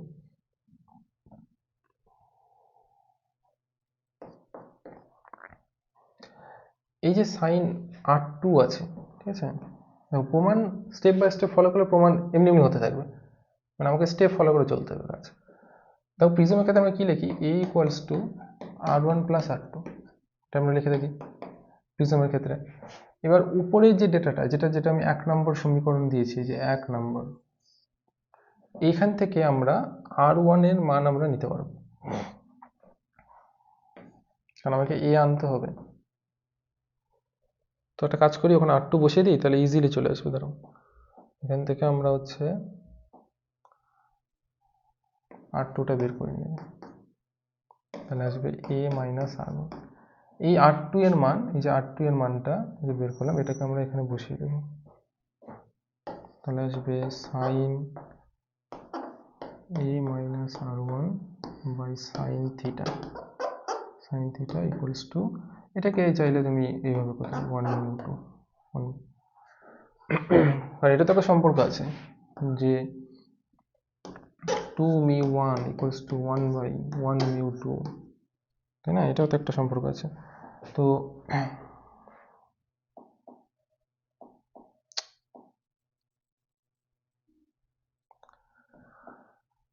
তো ওটা একটা সম্পর্ক আছে। এবার পরের লাইনে চলো, পরের পেজে উপরে কি ছিল, উপরে ছিল হচ্ছে sine A minus r1 by sine theta. তো এই যে sine sine A minus B formula apply করবো এখানে উপরের টার্মটা, তাহলে এটা আসবে সাইন এ কস বি, ওই ফর্মুলা লিখছি, তারপরে কি আসবে সাইন বি কস এ, আর নিচে কি ছিল, নিচে ছিল হচ্ছে গিয়ে সাইন থিটা, আর এদিকে হবে 1/1μ2, এইটাকে বের করতে হবে, মাথায় যেন থাকে। আচ্ছা এবার সাইনে সমস্যা হচ্ছে কি, দেখো এ থিটা প্রমাণে ছিল, প্রমাণে যে রাশিমালাটাই দেখো, প্রমাণের রাশিমালায় কি ছিল, এ আর থিটা আছে, কিন্তু r1 নেই কোথাও। তাহলে এই যে r1টা দেখতে পাচ্ছি, যে এখানে r1 এখানে r1, এদেরকে এখন সরাতে হবে, এদেরকে সরালে কাজটা হয়ে যাবে। আর একটা স্টেপে আমরা এগিয়ে আছি কিভাবে, দেখো এই যে সাইন r1 এর ভ্যালু কি হবে, সাইন r1 এর ভ্যালুটা আমরা এই যে 1 নং সমীকরণ থেকে এই যে সাইন r1 এর ভ্যালুটা এখান থেকে বসিয়ে দেবো, ঠিক আছে, তাহলে বসিয়ে দিই, একটু পাশে লিখে রাখি সুবিধা হবে। আমরা কি পেয়েছিলাম, 1/sin r1 ইকুয়ালস টু 1μ2, এটা এখানে বসিয়ে দেবো। এই তো কয়েকটা স্টেপ। এই যে cos, একে সাইনে কনভার্ট করো, তাহলে 1 মাইনাস সাইন স্কোয়ার r1, নিচে তো এখানে সাইন থিটা আছে, ঠিক আছে, মাইনাস এই যে সাইন r1, তাহলে এখান থেকে লিখতে পারো 1 বাই, আচ্ছা এই 1μ2 কে বারবার না লিখে এখন আমরা এটাকে ডিরেক্ট মিউ ধরে নিচ্ছি, তাহলে 1/μ cos, আর এদিকে 1/μ, তাহলে এটাকে সাইনে রাখলাম, এটাকে নিচে আমি সেপারেট করে দিচ্ছি, সাইন থিটা রাখলাম, এই যে এটার ভিতরে আমি পুট করবো 1 মাইনাস 1 বাই এইখান থেকে মিউ স্কোয়ার, এটাকেও আমি করে দিলাম separate 1/μ cos a by sin theta equals to 1 by mu। তো 1 by mu তো কমন যাবে এখান থেকে যদি হিসাব করা যায়। হ্যাঁ ঠিক আছে, sin a, এটা ভালো করে প্রিপেয়ার করে রেখো, এটা লসাগু করে দাও ভেতরে মিউ স্কোয়ার মাইনাস ওয়ান। তার এই যে মিউ স্কোয়ারটা যে নিচে আছে এটা রুটের বাইরে যখন আসবে তখন এটা নিচে চলে আসবে, সাথে এখানেও থাকছে। সেপারেট করার মানে দরকার ছিল না, না করলে ভালো হতো। ঠিক আছে, এটা যে ভালো করে লক্ষ্য করো তাহলে এইখানে এই যে এখানে দেখো 1 বাই মিউ আছে, এখানেও 1 বাই মিউ আছে, আর এখানেও নিচে 1 বাই মানে 1 বাই মিউ আছে। তো 1 বাই মিউ বোথ সাইড থেকে ক্যান্সেল হয়ে যাবে, ক্যান্সেল হয়ে গেলে প্রমাণটা একদম লাস্ট লাইনে চলে আসবে। তাহলে 1 বাই মিউ আর ক্যান্সেল করে আমি এখানে লিখে নিয়ে যাবো। তো 1 বাই মিউ ক্যান্সেল হয়ে গেল, তাহলে এখান থেকে চলে আসলো sine A root over mu square minus one minus cos a sin theta equals to 1, এটা আসবে। 1 বাই মিউ বোথ সাইডে ক্যান্সেল করে দাও। এবার ওই টার্মটা ওই পারে নিয়ে গিয়ে লসাগু করে এটা ওইদিকে ডিভাইড করলে অনেকটা চলে যাবে। দেখি কপি করা যায় লেখাটাকে, দেখি তো। না করা যায়। আচ্ছা তাহলে থাকছে, তাহলে হচ্ছে sine A root over mu square minus one, sine A root over mu square minus one, one plus cos a by sine theta, এটাকে আমি রাইট সাইডে নিয়ে গেলাম, cos a by sine theta. এটাকে লসাগু করো আর সাইন এটাকে ওই পারে শিফট করতে হবে। এখানে তো একটা সাইন থিটা ছিল, কিছু একটা মিসিং হয়েছিল আগে লাইনে, কারেকশন করো। হ্যাঁ এই যে সাইন থিটাটা এখানে ছাড়া পড়ে গেছে, এখানে লেখো। সেপারেট না করলেও হতো, ঠিক আছে। তো sine A root over mu square minus one, এটা লসাগু করে দাও। বোথ সাইডে সাইন থিটা তুমি ক্যান্সেল করতে পারবে, আর সাইন থিটা ক্যান্সেল করলে অনেকটা স্টেপ হয়ে যাবে। বোথ সাইডে সাইন থিটা, এই যে এই সাইন থিটা আর এই সাইন থিটা ক্যান্সেল হয়ে যাবে, তাহলে root over mu square minus one, এই যে এই সাইন এটাকে আমি এখান থেকে নিচে নিয়ে যাবো, তাহলে sine theta plus cos A by sine. এটা একটু প্র্যাকটিস করে বাড়িতে ভালো করে, স্টেপ কিছু কমাতে পারবে, আমি তো বেশি ভেঙে ভেঙে করছি, চাইলে স্টেপ কিছু কমাতে পারবে। মিউ স্কোয়ার মাইনাস ওয়ান, রুটটাকে ওই পারে স্কোয়ার করে দাও,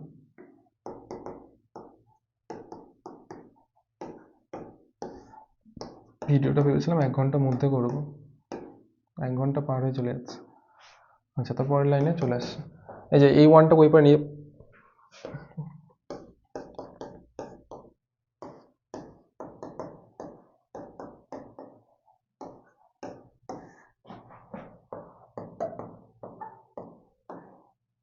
যদি ভিডিওটা স্লো মনে হয় তাহলে বাড়িতে যখন ভিডিও দেখবে তখন একটু 1.5 বা 2x করে দেখে নিও।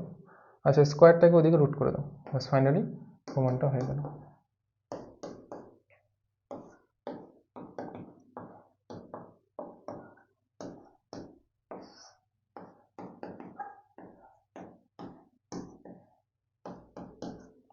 এই হচ্ছে প্রমাণ, যেটা কমপ্লিট হলো।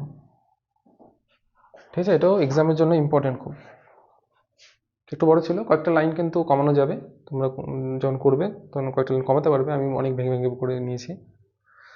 ঠিক আছে, তো এই হলো, যেটা 4 নম্বর কোশ্চেন ছিল। চলো 5 নম্বর কোশ্চেনে যাওয়া যাক।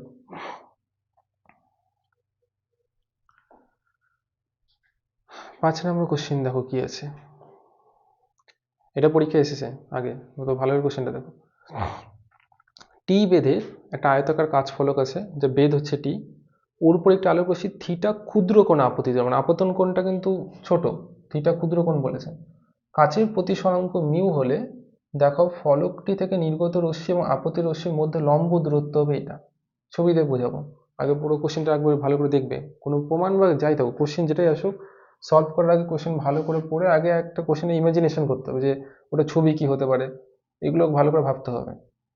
তো 5 নম্বর কোশ্চেনটা দেখো, ছবি দেখো কি।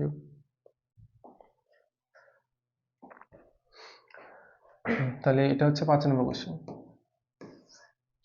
বলেছে একটি আয়তাকার কাঁচফলক। তো আয়তাকার কাঁচফলক যেহেতু বলেছে, তো ওই হিসাবে আমরা এখানে একটি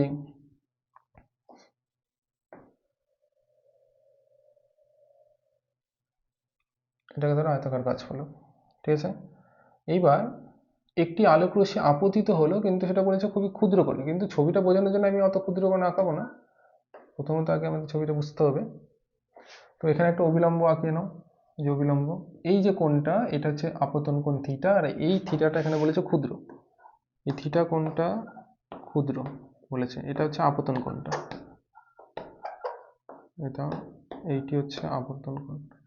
এবার অবশ্যই উপরে একটা লঘু মাধ্যম, তুমি ধরো এটা 1 নং মাধ্যম, আর এই যে হচ্ছে কাঁচফলক আছে, কাঁচফলকটা হচ্ছে ঘন মাধ্যম, এটা তুমি 2 ধরো, আর নিচে আবার লঘু মাধ্যম, তো নিচেরটাকে আমি আবার 1 নং মাধ্যম ধরলাম, 1 নং। তো লঘু থেকে ঘনতে আসছে, তো অবিলম্বের দিকে বেঁকে যাবে, তো অবিলম্বের দিকে এদিকে বেঁকে গেল আলোক রশ্মি। কিন্তু যদি এই কাঁচফলক না থাকতো, তাহলে আলোক রশ্মিটা যেত কোন পথে?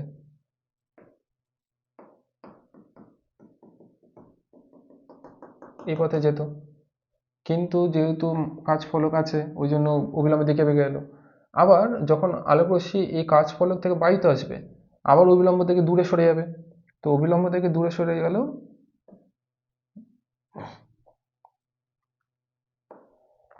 এদিকে।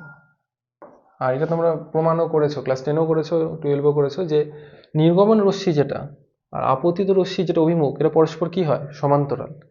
আর তোমাকে কোশ্চেনে বের করতে বলেছে এই নির্গমন রশ্মি আর এই আপতিত রশ্মির মধ্যে যে লম্ব দূরত্ব, এই যে এটা বের করতে বলেছে।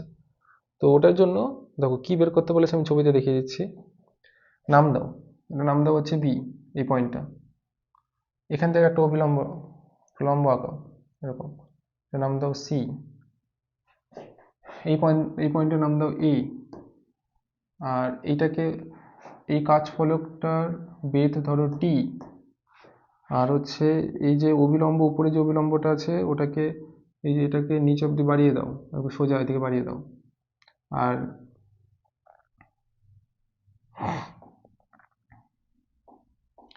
দেখো এই যে কোণটা, এই যে প্রথম তলের জন্য, ঠিক আছে, প্রথম তলের জন্য, প্রথম তলটার জন্য যে প্রতিসরণ কোণ, প্রথম তলটা, তাকে থিটা ড্যাশ দাও।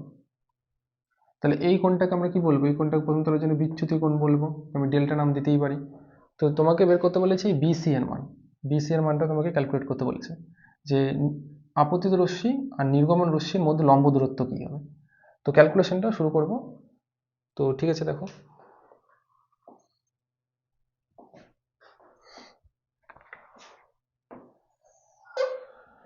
প্রথমত আমি আগে উপরে এই জায়গাটা লিখতে চাই, এই ডেল্টাকে বিচ্যুতি কোণ বলে। তাহলে বিচ্যুতি কোণ,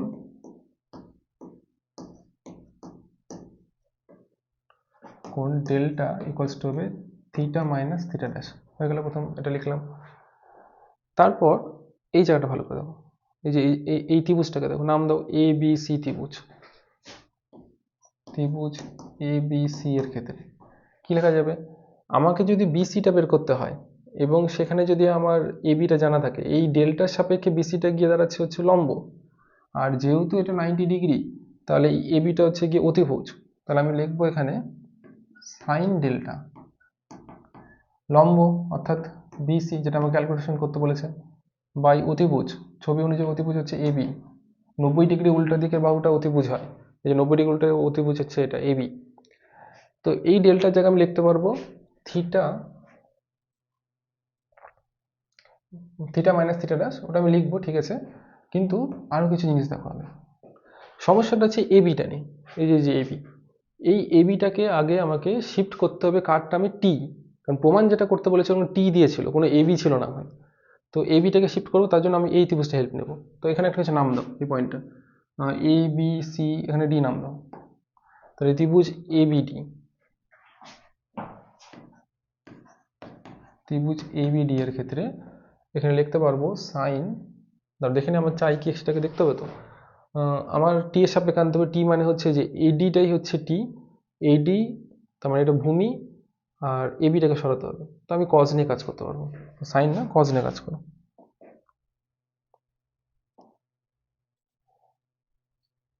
ত্রিভুজ ABD এখানে লেখো cos theta dash equals two ভূমি হচ্ছে এডি, এডি বাই হচ্ছে অতিভুজ, এইটা যেহেতু 90°, যে এইটা যেহেতু 90°, অতিভুজ হচ্ছে এবি, অতিভুজ হচ্ছে এবি। এবার কোশ্চেনটা শুরুতে কি বলেছিল, থিটা ক্ষুদ্র, থিটা যদি ক্ষুদ্র হয় তাহলে এই আলোক রশ্মিটা প্রায় লম্বভাবে থাকবে, প্রায় লম্বভাবে, থিটা যেহেতু ক্ষুদ্র বলেছে, তো থিটা ক্ষুদ্র হলে এটা প্রায় লম্ব থাকলে তাহলে এই থিটা ড্যাশটাও কী হবে, তখন কম হবে, এই ডেল্টা মানটাও কী হবে, কম হবে, অর্থাৎ থিটা ক্ষুদ্র এটা মানে বোঝাচ্ছে থিটা ড্যাশ ও ডেল্টা এরাও কী হবে, এরাও ক্ষুদ্র হবে। এবার যখনই কোনো কিছু ক্ষুদ্র হয় মানে কোণ ক্ষুদ্র হয় সেক্ষেত্রে এরকম লেখা যায়, মানে দেখো এই যে তোমরা যেটা জানো, যদি থিটা ক্ষুদ্র হয় তাহলে সাইন থিটাকে কী লেখা যায়, থিটা, আর কস থিটাকে কী লেখা যায়, 1, যখন থিটা মান ক্ষুদ্র হয়।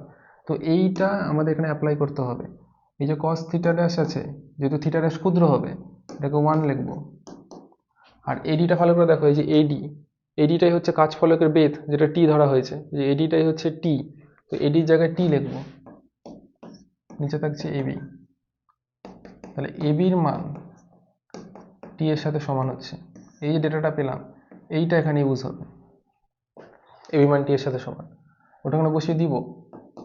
কিন্তু আরো একটা জিনিস আবার লক্ষ্য করা গেছে, এখানে ডেল্টাটাও ক্ষুদ্র, তাহলে আমি শুধু ডেল্টা লিখবো, তাহলে বিসি বাই টি, তাহলে বিসি ইকুয়ালস টু হবে ডেল্টা, কিন্তু ডেল্টার জায়গায় এই যে এই মানটা এখানে বসিয়ে দেবো, ডেল্টার জায়গায় কি বসিয়ে দেবো, theta minus theta dash into T. কিন্তু এখনো প্রমাণটা কমপ্লিট হয়েছে, হয়নি, প্রমাণটা কমপ্লিট করতে হবে, থিটা ড্যাশটাকে কিছু চেঞ্জ করো, কারণ প্রমাণটা ভালো করে দেখো, যেটা প্রমাণ দেওয়া ছিল সেখানে কোনো থিটা ড্যাশ বলে কিছু নেই, ওখানে টি মিউ এগুলো আছে, থিটা ড্যাশকে সরাতে হবে, তো থিটা ড্যাশকে সরানোর জন্য কি করবো দেখো, এবার আমি ওটাতেই চলে আসি, থিটা ড্যাশকে সরানোর জন্য আমি এখন স্নেলের সূত্র কাজ নিব, আর সে লিখছি এখানে দেখো, স্নেলের সূত্র অনুযায়ী, স্নেলের সূত্র যদি অ্যাপ্লাই করো তাহলে লেখা যাবে, এই যে এই উপরের তলটা ক্ষেত্রে স্নেলের সূত্র অ্যাপ্লাই করো, কি হবে, আপতন কোণে সাইন, প্রতিসরণ কোণে, আর প্রতিসরণ কোণে সাইনের অনুপাত, তাহলে sine theta by sine theta dash, sine theta by sine theta dash equals to হবে কি, ইকুয়ালস টু হবে আলোক রশ্মি, দেখো লঘু থেকে ঘনতা আসছে, আর এই মাধ্যমটা প্রতিসরাঙ্ক যদি আমরা মিউ ধরি, পরম প্রতিসরাঙ্ক, তাহলে ইকুয়ালস টু মিউ হবে। যেহেতু থিটা ক্ষুদ্র, থিটা ক্ষুদ্রের জন্য কি লিখবো, মানে থিটা বাই সাইন থিটার জায়গায় কি চলে আসবে, সাইন থিটার জায়গায় থিটা, আর সাইন থিটা ড্যাশের জায়গায় theta dash equals to mu. এখান থেকে এই যে এই জায়গা থেকে থিটা ড্যাশের মানটা আমরা এখানে বসিয়ে দেবো, তাহলে ফাইনালি পাবো থিটা মাইনাস, থিটা ড্যাশের জায়গায় কি লেখা যাবে, থিটা বাই মিউ, ব্যাস থিটাটা কমন নিলেই প্রমাণটা কমপ্লিট।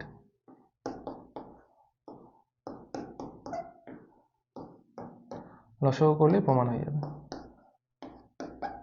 এই যে থিটা সামনে টিটা ছিল, লসাগু করে দিলাম, এই যে এটাই প্রমাণটা ছিল,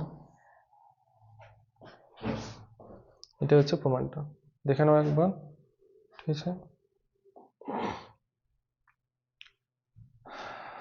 এই যে প্রমাণটা, ঠিক আছে, এটা হয়ে গেল। এরপরে আছে হচ্ছে 6 নম্বর কোশ্চেন।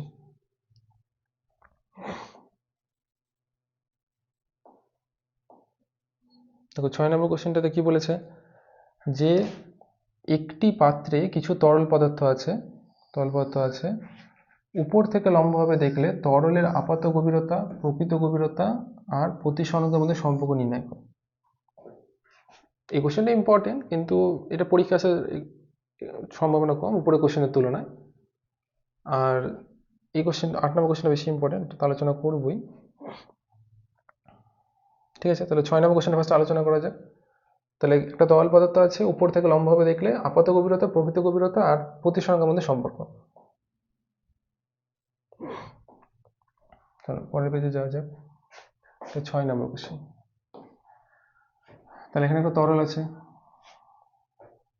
ধরো এখানে একটা বস্তু আছে, সেই বস্তু থেকে আলোক রশ্মি গেল। এবার নিচের যে তরলটা আছে এর এর প্রতিসরাঙ্ক বা একে তুমি 2 নং মাধ্যম দাও, এটা অবশ্যই একটা ঘন মাধ্যম ধরবা তরল। উপরে এটা 1 নং মাধ্যম, এটাকে একটা লঘু মাধ্যম হিসেবে বিবেচনা করো। তো আলোক রশ্মি ধরো পি একটা বস্তু, সেই বস্তুটা এই তরলে অর্থাৎ ঘন মাধ্যমে আছে, তাহলে এইটা হচ্ছে কি আপতন কোণ। এবার আলোক রশ্মি যেহেতু ঘন থেকে লঘুতে যাচ্ছে, তাহলে অভিলম্ব থেকে দূরে সরে যাবে, দূরে সরে গেল। এবার যদি এখানে কোনো ব্যক্তি থাকে, ব্যক্তির চোখ, সে ব্যক্তিটি লঘু মাধ্যমে আছে, সেই ব্যক্তি এই আলোক রশ্মি বরাবর বস্তুটাকে এইসব জায়গাতে দেখবে, এইসব জায়গাতে দেখবে। এবং আমি কি করছি যে এই বরাবর একটা লম্ব টেনে নিচ্ছি, তো ব্যক্তি এইসব জায়গায় বস্তুটাকে দেখবে। এবার আগে একটা টপিকে বললাম যে সবসময় গভীরতা তল থেকে, মানে বিভেদ তল থেকে মেজার করা হবে, বিভেদ তল থেকে মেজার করা হবে। তো এই জায়গাটার নাম দেওয়া হচ্ছে এ। তাহলে এপি গিয়ে হচ্ছে প্রকৃত গভীরতা, আর এ কিউ গিয়ে হচ্ছে আপাত গভীরতা।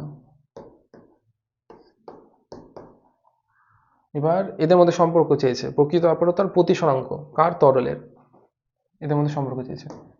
তো ঠিক আছে, তো এই কোণটি আই হলে এই কোণটাও আই হবে, এটাও আই হবে, কারণ এই দুটো অবিলম্ব পরস্পর সমান্তরাল আছে এবং এটা একান্তর কোণ তাহলে হয়ে যাবে। তাহলে ঠিক আছে, যেটা একটা নাম দিতে হবে কিছু একটা, এ পি কিউ দিয়েছো, তাহলে আর দিয়ে দাও ক্যাপিটাল, কোনো অসুবিধা নেই। আর এটা প্রতিসরণ কোণ, এটাকে আর দাও, তাহলে এই কোণটা আর দাও।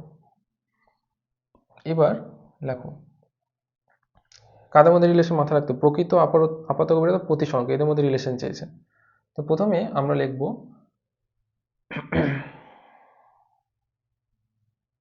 আচ্ছা কোশ্চেনটা তার একটা জিনিস বলার আছে, ধরো এটার প্রমাণটা করবে। কোথায় গেল, হ্যাঁ, উপর থেকে লম্বভাবে দেখলে, এই যে লম্বভাবে, ঠিক আছে, লম্বভাবে দেখলে, এটা একটা ইম্পর্টেন্ট লাইন খুবই, কারণ লম্বভাবে দেখা মানে এই সব জায়গা থেকে যখন দেখা হবে, এইসব জায়গায় দেখা হবে, তখন তার এই আলোক রশ্মিটার তো মানে ব্যাপার থাকছে না, কারণ দর্শক তো এখানে আছে, তখন এই বরাবর উনি ভাবতে হবে। তো ওটা একটু আমি আগে বলে দিই গে, তারপর আমি ক্যালকুলেশনটা দেখব।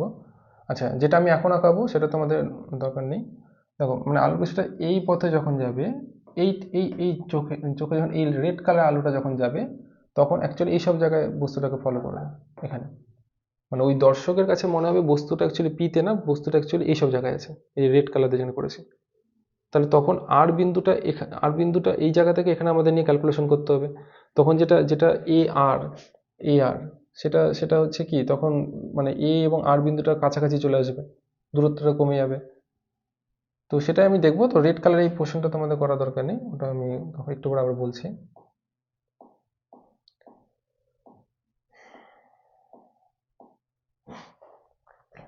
ঠিক আছে, প্রমাণটা দেখো। প্রথমে আই কোণটা নাও, আমার দরকার হচ্ছে এই দিকটা, মাথায় রাখতে হবে এই দিকটা আর এটা। তো আয়ের সাপেক্ষে এ আরটা হচ্ছে গিয়ে লম্ব, আর এইটা হচ্ছে গিয়ে হচ্ছে তোমার ভূমি। তো লম্ব আর ভূমি নিয়ে কাজ আমার, তাই আমি লিখবো হচ্ছে সাইন আই, সাইন আর দিয়ে করো সুবিধা হবে তাড়াতাড়ি। দেখো sine I equals to, sine I, ঠিক আছে, সাইন আই ইকুয়ালস টু তাহলে কি লিখতে পারবা, লম্ব বাই অতিভুজ। তো সাইন, এই যে আইকনের সাপেক্ষে লম্ব গিয়ে এ আর দিলাম, এ আর। এবার দেখো এইটা গিয়ে 90 ডিগ্রি, এই যে 90, তাহলে অতিভুজ হচ্ছে গিয়ে পি আর। এটা কোন ত্রিভুজ থেকে নিলাম, ত্রিভুজটা মেনশন করে দিলে ভালো হয়, এই যে এ পি আর, বড় ত্রিভুজটা এ পি আর, এখান থেকে লেখা হলো। আচ্ছা এবার ছোট ত্রিভুজটা দেখো, এই যে এ কিউ আর, এ কিউ আর, এখান থেকে আমরা লিখতে পারবো সাইন আর ইকুয়ালস টু, এখানে হচ্ছে লম্ব আবার এ আর, কিন্তু অতিভুজ কোনটা হবে, কিউ আর। ভালো করে লক্ষ্য রাখো ছবিতে, অতিভুজ হচ্ছে কিউ1। এবার এদেরকে অনুপাত করে দাও। কেন অনুপাত করবো? কারণ স্নেলের সূত্র, কারণ প্রতিসরাঙ্ক চেয়েছে না, এদের সাথে প্রতিসরাঙ্কের সম্পর্ক। তাহলে স্নেলের সূত্র কি লিখতে পারবো? যে প্রতিসরাঙ্ক mu equals to sine I by sine R. এই মানগুলো এখানে বসিয়ে দেবো। তাহলে এ আর বাই পি আর, আর নিচে আসবে এ আর বাই কিউ আর। তাহলে মিউ ইকুয়ালস টু লেখা যাবে, দেখো এ আর বোথ সাইডে ক্যান্সেল হবে, যে এটা ক্যান্সেল হয়ে যাবে, কিউ আরটা উপরে যাবে, Q R by P R. এই দেখো প্রমাণের কাছাকাছি চলে আসছে। এইবার এখানে একটা বোঝার আছে, যখন উপর থেকে দেখবে, যে উপর মানে লম্বভাবে যখন দেখবে, মানে আলোর রশ্মি এদিকে লম্বভাবে যখন দেখবে, তখন আমার এদিকে আলোর রশ্মি নিয়ে ভেবে কোনো লাভ নাই, আমাকে দেখতে হবে এই সব জায়গায় আলোর রশ্মি নিয়ে দেখতে হবে। তখন আর বিন্দু এখানে না নিয়ে এখানে নিতে হবে। এবার আর বিন্দুটা যদি এই সব জায়গায় চলে আসে, মানে এটাই তখন আর এর সমান ধরবো। অর্থাৎ আমি বলতে চাইছি যে পি আর যেটা আছে সেটা তখন এ আর এর সাথে সমান ধরবো। কারণ এটা তখন আর বিন্দুটা এখানে ধরবো না, তখন এখানে ধরবো। এই লাইনটা এখানে না, তখন এই লাইনটা এখানে ধরবো, এখানে। তাহলে আগে থেকে এপি যেটা আছে, এপি আর এই যে পি আর, এটা তখন সমান করে দেবো। তাহলে এটাই লিখতে হবে। আমি লিখছি এখানে যে লম্ব ভাবে যখন দেখবে, তখন যেটা এই যে পি আর আছে সেটা সমান হয়ে যাবে কার সাথে? এপির সাথে। আর যেটা আছে হচ্ছে তোমার কিউ আর, সেটা সমান হয়ে যাবে কার সাথে? এ কিউ এর সাথে। ব্যাস, এই মানগুলোকে এইখানে বসিয়ে দাও। তাহলে মিউ ইকুয়ালস টু পাবে হচ্ছে,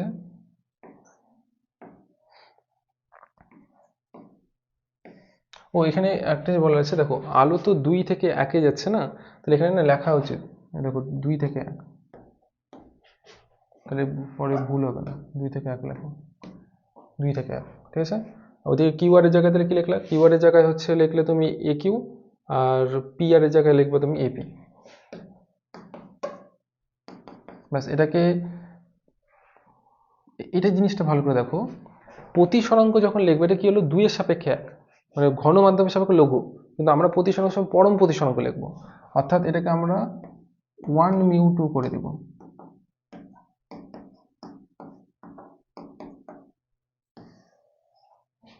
তাহলে এখান থেকে ফাইনালি আমরা পাবো 1μ2 equals to AP by AQ. এই হয়ে গেল ফাইনালি প্রমাণটা। তরলটার পরম প্রতিসরাঙ্ক সমান সমান প্রকৃত গভীরতা বাই আপাত গভীরতা। এটাও ইম্পর্টেন্ট কোশ্চেন, ঠিক আছে, এটা দেখে নিও। এবার নেক্সট কোশ্চেনে যাওয়া যাক। আলোকবাহী তন্তু কি? গঠন লেখো, ব্যবহার লেখো। এটা এটা এটা বই থেকে দেখে নেবে, এটা ইম্পর্টেন্ট কোশ্চেন, আলোকবাহী তন্তুর এটা। এই আলোকবাহী তন্তুর যে কোশ্চেনটা আছে এটাও বই থেকে দেখে নিবা, এটা ইম্পর্টেন্ট কোশ্চেন খুবই। আচ্ছা, আমি পরের 8 নম্বর প্রমাণটা এখন করবো, যে পাতলা প্রিজমের ক্ষেত্রে, পাতলা প্রিজম কাকে বলে এটা আলোচনা করে দিচ্ছি, আর পাতলা প্রিজমের ক্ষেত্রে প্রমাণ, এই প্রমাণটাও ইম্পর্টেন্ট। আচ্ছা, এরপরে আর কয়েকটা কোশ্চেন আছে।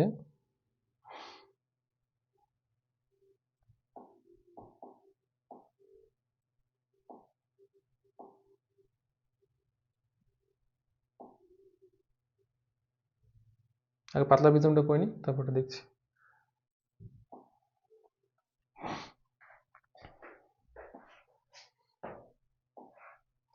আচ্ছা, কোশ্চেনটাতে পাতলা প্রিজম কাকে বলে? পাতলা প্রিজমের ক্ষেত্রে আলোক রশ্মি প্রায় লম্ব আপতন, এই কথাটা খুব ইম্পর্টেন্ট।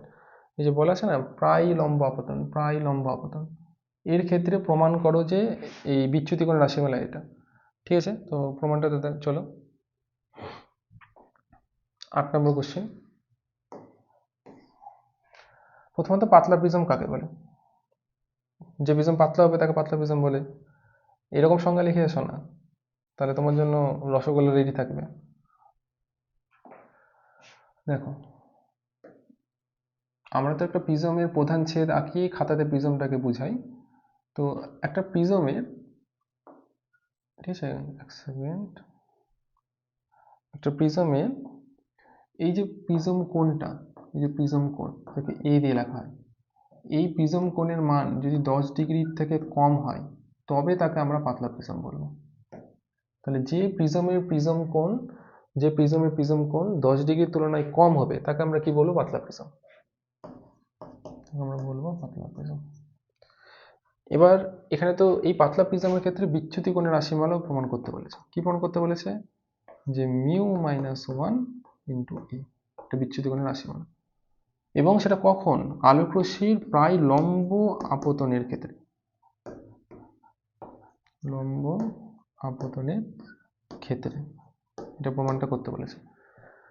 ঠিক আছে, তো ছবি এঁকে প্রমাণটা শুরু করি, এখানেই হয়ে যাবে।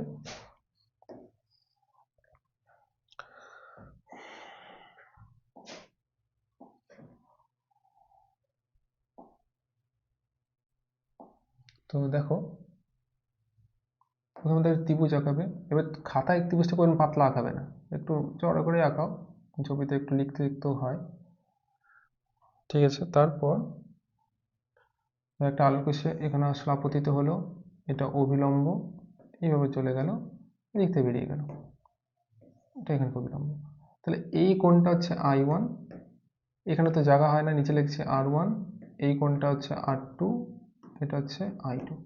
তোমরা এটা প্রমাণ, এই টাইপের প্রমাণ ছবি দিয়ে করেছো, ক্লাস 10এও ছিল, এখানেও আছে, এই যে এই টাইপের প্রমাণ করেছো, যে delta equals to I1 plus I2 minus A, এটা দরকার এই প্রমাণে। তো প্রথম তলটা, হ্যাঁ, এই যে প্রথম প্রতিসারক তল, আর এই কোণটা হচ্ছে প্রিজম কোণ। এই প্রথম তলটার জন্য স্নেলের সূত্র অ্যাপ্লাই করো, কি হবে? Sine I1 by sine R1 equals to, আবার এখানে একটু এভাবে লিখলে সুবিধা হয়, এটা 1 নং, এটা 2 নং, এটা 1 নং মাধ্যম, তাহলে 1 মিউ 2। এবার এই জায়গাটা গুরুত্বপূর্ণ, কি বলেছে? প্রায় লম্ব আপতন। প্রায় লম্ব আপতন হলে এই I1টা, মানে আলোক রশ্মিটা তখন তো এইভাবে যাবে না, এত দূর দিয়ে যাবে না, তখন আলোক রশ্মি কি হয়ে যাবে? ধর অন্য কালারে দেখাই, তখন আলোক রশ্মিটা এইভাবে আসবে, এইভাবে, তখন তো এই কোণটাই যে এতটুকু, এটা তো খুবই কম। আর একটু আগের প্রমাণে তোমরা কি শিখলে? যখনই থিটার মান খুব কম হয় তখন সাইন থিটাটা থিটা লেখা যায়। তাহলে একইভাবে এখানে যেহেতু I1 R1 এগুলো কম হবে, এগুলো ক্ষুদ্র, যেহেতু লম্ব আপতন হয়েছে, তাহলে I1 R1 I2 R2 এগুলো সবই কি হবে? ক্ষুদ্র। এবার ক্ষুদ্র যদি হয় তাহলে সাইন I1 এর জায়গায় শুধু লিখবো I1, এটা লিখবো R1, এখান থেকে 1 মিউ 2, তাহলে I1 ইকুয়ালস টু পাবে R1 1 মিউ 2। এটা গেল প্রথম তলটার ক্ষেত্রে। দ্বিতীয় তলের ক্ষেত্রে আসো, দ্বিতীয় তলের ক্ষেত্রে যে স্নেলের সূত্র অ্যাপ্লাই করো, এখানে আপতন কোণ R2, সাইন R2, প্রতিসরণ কোণ কি? I2, তাহলে sign I2, sign I2 equals to, এখানে 2 মিউ 1 হবে, আলোর রশ্মি 2 থেকে একে যাচ্ছে, 2 মিউ 1। আবার এখানে একই লজিক দাও, যে I2, হ্যাঁ, R2 আর I2 এর ক্ষুদ্র, তাহলে সাইন R2 যাচ্ছে R2, এখানে I2 ইকুয়ালস টু 2 মিউ 1, তাহলে এখান থেকে I2টা বের করো। এটাকে একটু একটু চেঞ্জ করো, চেঞ্জ বলতে আমি বলতে চাইছি, দাঁড়াও, এটাকে আমি এখানে লিখছি, এই যে 2 মিউ 1 আছে, এটাকে তোমরা 1 মিউ 2 লিখতে পারো। তাহলে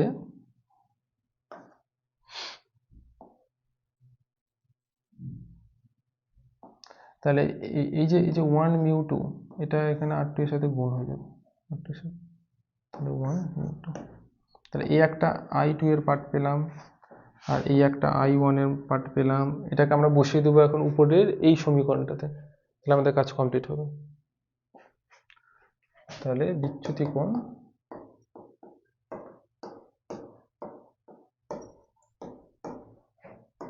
delta equals to I1 plus I2 minus A. এবার I1 এর জায়গায় এই যে বের করলে আর মিউ, এখানে স্যার R1 মিউ, এখানে R2 মিউ, ওই 1 মিউ 2কে আমি মিউ বলছি, তো ওটা এখানে বসে দেবো, R1 mu R2 mu minus এই 1 মিউ 2কে আমি মিউ ধরলাম, তাহলে এখান থেকে মিউ কমন যাবে, আর এই টার্মটার বদলে এ লেখা যায়, তাহলে এ মিউ মাইনাস এ, আবার এখান থেকে এ কমন যাবে, তাহলে আসলো মিউ মাইনাস 1, এই হয়ে গেল মান 8 নম্বরে। এটা ইম্পর্টেন্ট আছে পরীক্ষার জন্য, এটা ভালো করে দেখে রাখতে হবে। আমি বলবো পাশে পাশে যেগুলো ইম্পর্টেন্ট বিষয় ওগুলো ভালো করে দেখে রাখবে, নাহলে পরে চলে আসলে আফসোস। প্র্যাকটিস ভালো করে করে যাবে, লিখে লিখে বাড়িতে প্র্যাকটিস করতে হবে। ওই একবার শুধু বইটা খাতাটা দেখে নিলাম হয়ে গেল আমার দ্বারা, ওরকম করলে হবে না। আচ্ছা চলো, আর বেশি কোশ্চেন নেই। 3টে কোশ্চেন আছে। 9 নম্বর কোশ্চেনটা হচ্ছে এটাও ইম্পর্টেন্ট, এটা করে দেখাবো। আর 9-এর পর যেটা আছে এগুলো ছোটো ছোটো কোশ্চেন আছে, তাড়াতাড়ি হয়ে যাবে। 9 নম্বরটা দেখে নাও। কি বলেছে, প্রিজম থেকে নির্গত রশ্মি না পাওয়ার ক্ষেত্রে, মানে একটা প্রিজমের মধ্যে আলোক রশ্মি প্রবেশ করবে কিন্তু দ্বিতীয় তল থেকে আলোক রশ্মি বের হবে না, না পাওয়ার ক্ষেত্রে নির্দিষ্ট আপতন কোণ, মানে আপতন কোণটা ফিক্সড, আপতন কোণ চেঞ্জ করতে পারবো না, ছবিতে দেখাবো। সেক্ষেত্রে প্রিজম কোণ, মানে প্রিজম কোণ মানে এ কোণটা, তো সীমান্ত মান এটা হবে, এটা। তো ছবি আঁকাই, ছবি এঁকে প্রমাণটা করে দেখাচ্ছি। ভিডিওটা যে কত লম্বা হয়ে গেল আমি তো দেখতে পাচ্ছি না। কোনো ব্যাপার না, যদি তোমরা 2.5 ঘন্টা সিনেমাও দেখতে পাও তো 1.5-2 ঘন্টা ভিডিও দেখে নিতে পারবা। তার মধ্যে তো পরীক্ষা চলে আসছে, মানে তখন তো দেখবেই একদম, কোনো চান্সই নেই তখন, যাবে কোথায়। 9 নম্বর ছিল, হ্যাঁ। দেখো, তো প্রথমে একটা প্রিজম আঁকাতে বলেছে, অর্থাৎ প্রিজমের প্রধান ছেদ আঁকিয়ে নেবো আগে ফার্স্টে। তো একটা প্রিজমের ছবি আঁকাই, ঠান্ডা মাথায় ছবিগুলো আঁকাবে। ছবি হচ্ছে খাতার ফার্স্ট ইমপ্রেশন, খাতার একদম মাঝখানে ছবিটা আঁকানোর চেষ্টা করবে, না বাঁ দিকে না ডান দিকে। ছবিটাকে খাতার মাঝখানে বলতে আমি এরকম বলতে চাইছি, এটা যদি খাতা হয় তোমার, তুমি এখান থেকে যদি শুরু করো তো ছবিটা যেন এই সব জায়গায় হয়ে থাকে, তাহলে ছবিটা পরিষ্কার যেন থাকে, তাহলে টিচারের একটু ইমপ্রেশনটা ভালো থাকবে খাতার প্রতি।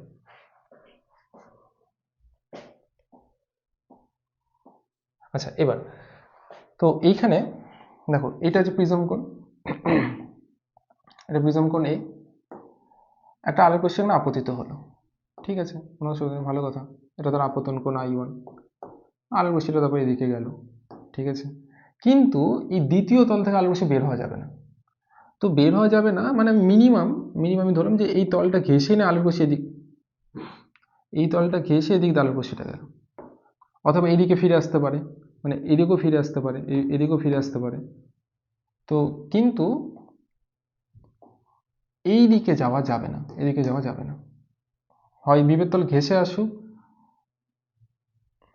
সরি এই প্রতিসারক তলটা ঘেঁষে যাক, অথবা এদিকে আসুক, কিন্তু ওই দিকে যাওয়া যাবে না। তো তার জন্য বলেছে যে এই যে I1 কোণটার জন্য, এই I1 একটা নির্দিষ্ট আপতন কোণ, এই কোণটার জন্য এ এর মান কি হওয়া উচিত, কি হলে তাহলে এদিক থেকে কোনো কিছু বের হবে না, এটা হচ্ছে কোশ্চেনে চেয়েছে। তো এটা এই কোণটা R1, এটা R2, মানে এই প্রতিসরণ চ্যাপ্টারে না প্রিজম পার্টটা খুব ইম্পর্টেন্ট, প্রিজম পার্ট থেকে অঙ্ক আসে, কোশ্চেন তো অবশ্যই। তো দেখো এটা কি হবে, মাথায় রাখো এ বের করতে হবে, আর এর একটা ফর্মুলা কি, R1 প্লাস R2, মানে এখান থেকে বলে দিচ্ছে আমি কি করব, এখানে বলে দিচ্ছে যে তুমি R1 বের করো, R2 বের করো, এখানে বসিয়ে দাও, তুমি তোমার অ্যান্সার নিয়ে বাড়ি যাও। তো R1টা বের করতে হবে ফার্স্টে, এবার R1টা প্রথম তলের সাথে রিলেটেড, আর R2টা দ্বিতীয় তলের সাথে রিলেটেড, তাহলে আমি প্রথম তলের ক্ষেত্রে R1 আসবো, এবং সেক্ষেত্রে বলে দিয়েছে নির্দিষ্ট আপতন কোণ, তার মানে আমাকে এখানে স্নেলের সূত্র দিয়ে R1টা বের করবো। তাহলে প্রথম তলের ক্ষেত্রে এটাকে আমি 1 নম্বর দিয়ে রাখলাম, প্রথম তলটাকে আমি প্রতিসারক তল, ওর ক্ষেত্রে লিখতে পারবে sine I1 sine R1 equals to mu, এটা জন্য আর না গোলায়, এটা 1, এটা 2, এটা 1, অর্থাৎ 1 মিউ 2। আলো কি করছে, 1 থেকে 2 আসতেছে, বায়ু থেকে কাছে মানে প্রিজমে আসছে, এখান থেকে R1টা বের করতে হবে।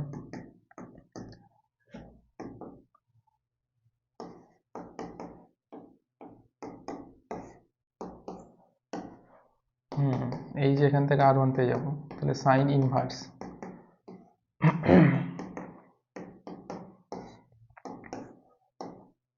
এই হয়ে গেল R1, এটা কিন্তু একটা পার্ট হলো। এবার দ্বিতীয় তল আসো। আচ্ছা অনেকে দ্বিতীয় তলের এখানে R2 কে সংকট কোণ বলবে, কারণ হচ্ছে যেহেতু এখানে দেখো প্রতিসরণ কোণটা 90 ডিগ্রি, বিভেদ তল ঘেঁষে বেরোচ্ছে, এটা একটা ব্যাপার, আর আলো ঘন থেকে লঘুতে যাচ্ছে, তো R2 কে অনেকে সংকট কোণ বলে, কিন্তু আমি আপাতত R2 দিয়ে কাজ করি, পরে আমি সংকট কোণের ব্যাপারটা বসিয়ে দেবো। তো দ্বিতীয় তলের ক্ষেত্রে স্নেলের সূত্র অ্যাপ্লাই করো, সাইন আপতন কোণের সাইন, প্রতিসরণ কোণের সাইন। আপতন কোণ r2, প্রতিসরণ কোণ 90 ডিগ্রি। সাইন 90 ইকুয়ালস টু, আবারও এখানে 2 থেকে 1 যাচ্ছে, 2μ1, 2 থেকে 1, 2μ1। তাহলে এখানে সাইন r2, এই যে r2 চলে আসছে, আর এই যে এটাকে 1μ2 দিয়ে লিখবো, আর সাইন 91, সাইন 91 ওটাকে লেখার দরকার নেই, এটাকে করে দাও 1/1μ2। ঠিক আছে, তাহলে এখান থেকে r2 আসলো সাইন ইনভার্স 1/1μ2, এই যে পেয়ে গেলাম r2। তাহলে এই r2 r1 এখন উপরের 1 নং সমীকরণে বসিয়ে দেব। তাহলে 1 নং সমীকরণে আমরা কি করব, প্রথমে r1 এর মানটা দেখে নিই। r1 ছিল হচ্ছে সাইন ইনভার্স এটা, ঠিক আছে, sine inverse sine i1 by 1μটাকে শুধু মিউ লিখছি, আর r2টা কি ছিল, r2টা ছিল হচ্ছে গিয়ে সাইন ইনভার্স 1/μ, সাইন ইনভার্স 1/μ। এই হয়ে গেল প্রমাণ, এটাই প্রমাণ আছে।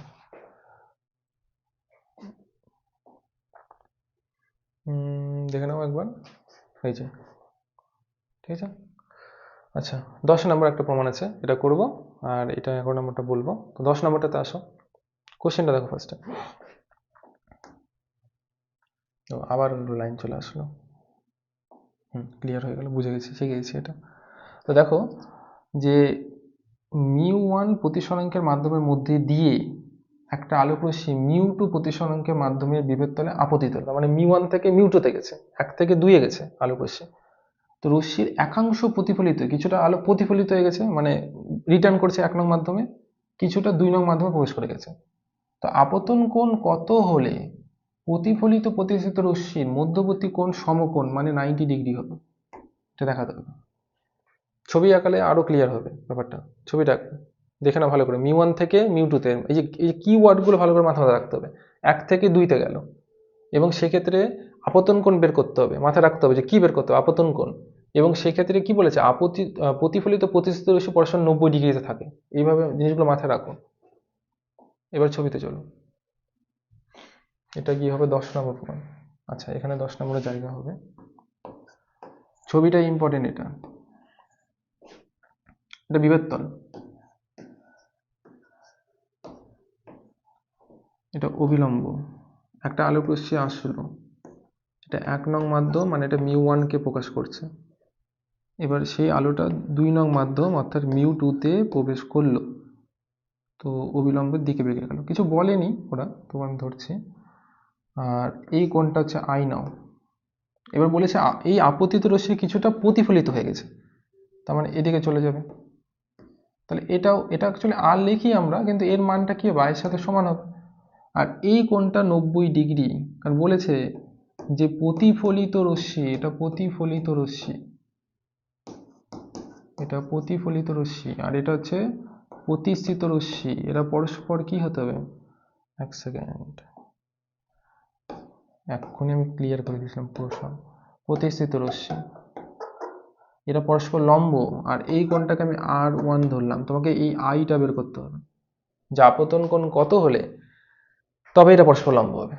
ঠিক আছে, কোশ্চেনের মধ্যে অ্যান্সার বলে দেওয়া থাকে, শুধুমাত্র ফোকাস করতে হবে।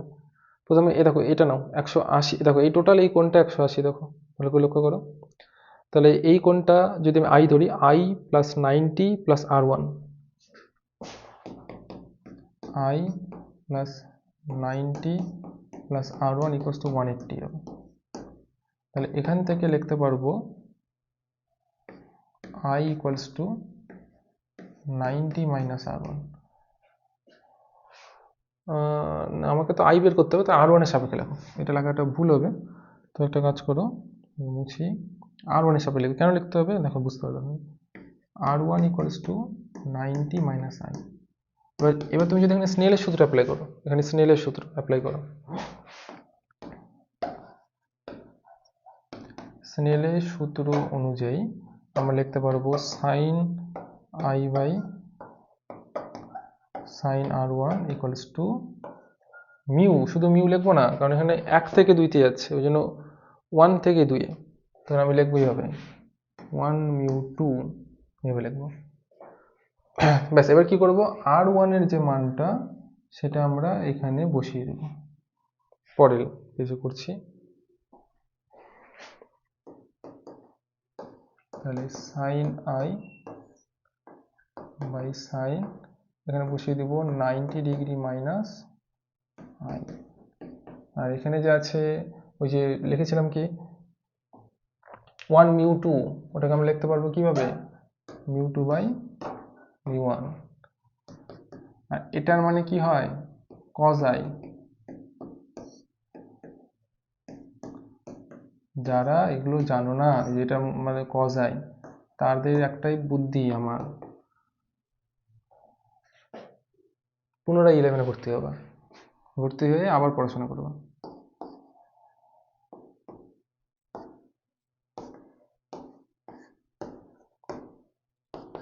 তাহলে এখান থেকে আই বেরিয়ে গেল, এই যে tan ইনভার্স μ2 বাই μ1। এইটা হতে হবে আপতন কোণের মান। এইটা যদি আপতন কোণের মান হয় তবে হচ্ছে গিয়ে কি হবে, এই যে এইখানে কোণটা 90°, অর্থাৎ প্রতিফলিত প্রতিসিত রশ্মি পরস্পর 90-তে থাকে। তো এই গেল হচ্ছে 10 নম্বর কোশ্চেন। তো লাস্ট একটা কোশ্চেন আছে, এটা কমপ্লিট করি। এখানে আছে, হ্যাঁ 11 নম্বর। কি বলেছে, যে কোনো পদার্থের পরম প্রতিসরাঙ্ক 1-এর থেকে কম হতে পারে কি, অ্যান্সার হবে না। তো চলো দেখি অ্যান্সারটা কতটা আমি সত্য বললাম, যে না বলে দিলাম সাহস করে। দেখা যাক, এটা হচ্ছে 11 নম্বর কোশ্চেন। দেখো পরম প্রতিসরাঙ্ক আজকে ক্লাসের শুরুতেই টপিক ছিল যে পরম প্রতিসরাঙ্ক কি, সেখানে আমি ডেফিনেশনের অনেক গাণিতিক রূপ দিয়েছিলাম, যে তুমি দিয়ে লেখো সি বাই ভি। সিটা কি ছিল, শূন্য মাধ্যমে আলোর বেগ, এবং সেটা মান কত এসআইতে 3 × 10⁸ মিটার পার সেকেন্ড। এবার আলো যখন শূন্য থেকে অন্য কোনো মাধ্যমে প্রবেশ করে, মানে ধরো এদিকে শূন্য মাধ্যম, শূন্য থেকে যে কোনো মাধ্যমে প্রবেশ করছে, জল হোক কাঁচ হোক যে কোনো মাধ্যম, এবার যখন আলোটা প্রবেশ করবে, এখানে বেগ সি, এখানে বেগ ভি, বেগটা কমে যায়, ভি লেস দেন সি। অন্য যে কোনো মাধ্যমে আলোর বেগটা কি কমে যাবে, যদি কমে যায় তাহলে এই যে সি বাই ভি, দেখো সি বাই ভি যে টার্মটা আছে এটা অলওয়েজ গ্রেটার দেন 1 হবে।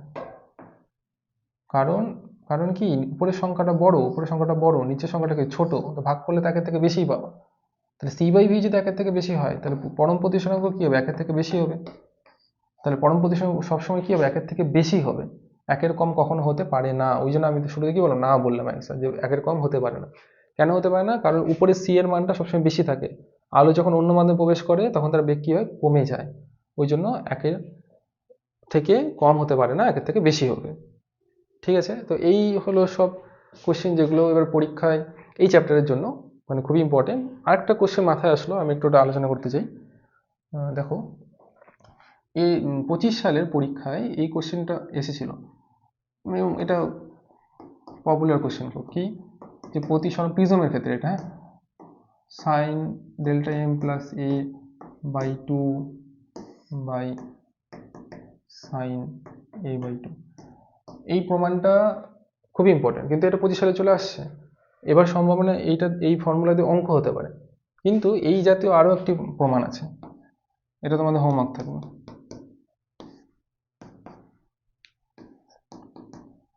নাহলে কমেন্ট আমাকে জানাবে, আমি এই প্রমাণটাও দিয়ে দেবো, যে সাইন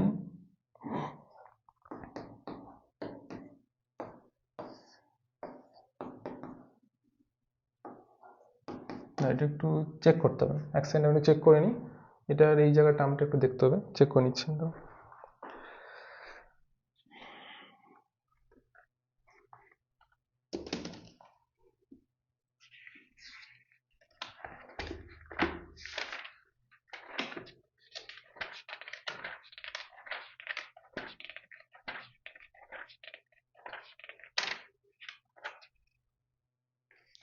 অনলি এ ছিল, অনলি এ ছিল, হ্যাঁ এই প্রমাণটাও বাড়িতে দেখবে, এটাই ইম্পর্টেন্ট। ঠিক আছে, তো ক্লাস আজকে এতটাই। উম, এটা আমি প্রথম ভিডিও বানাচ্ছি।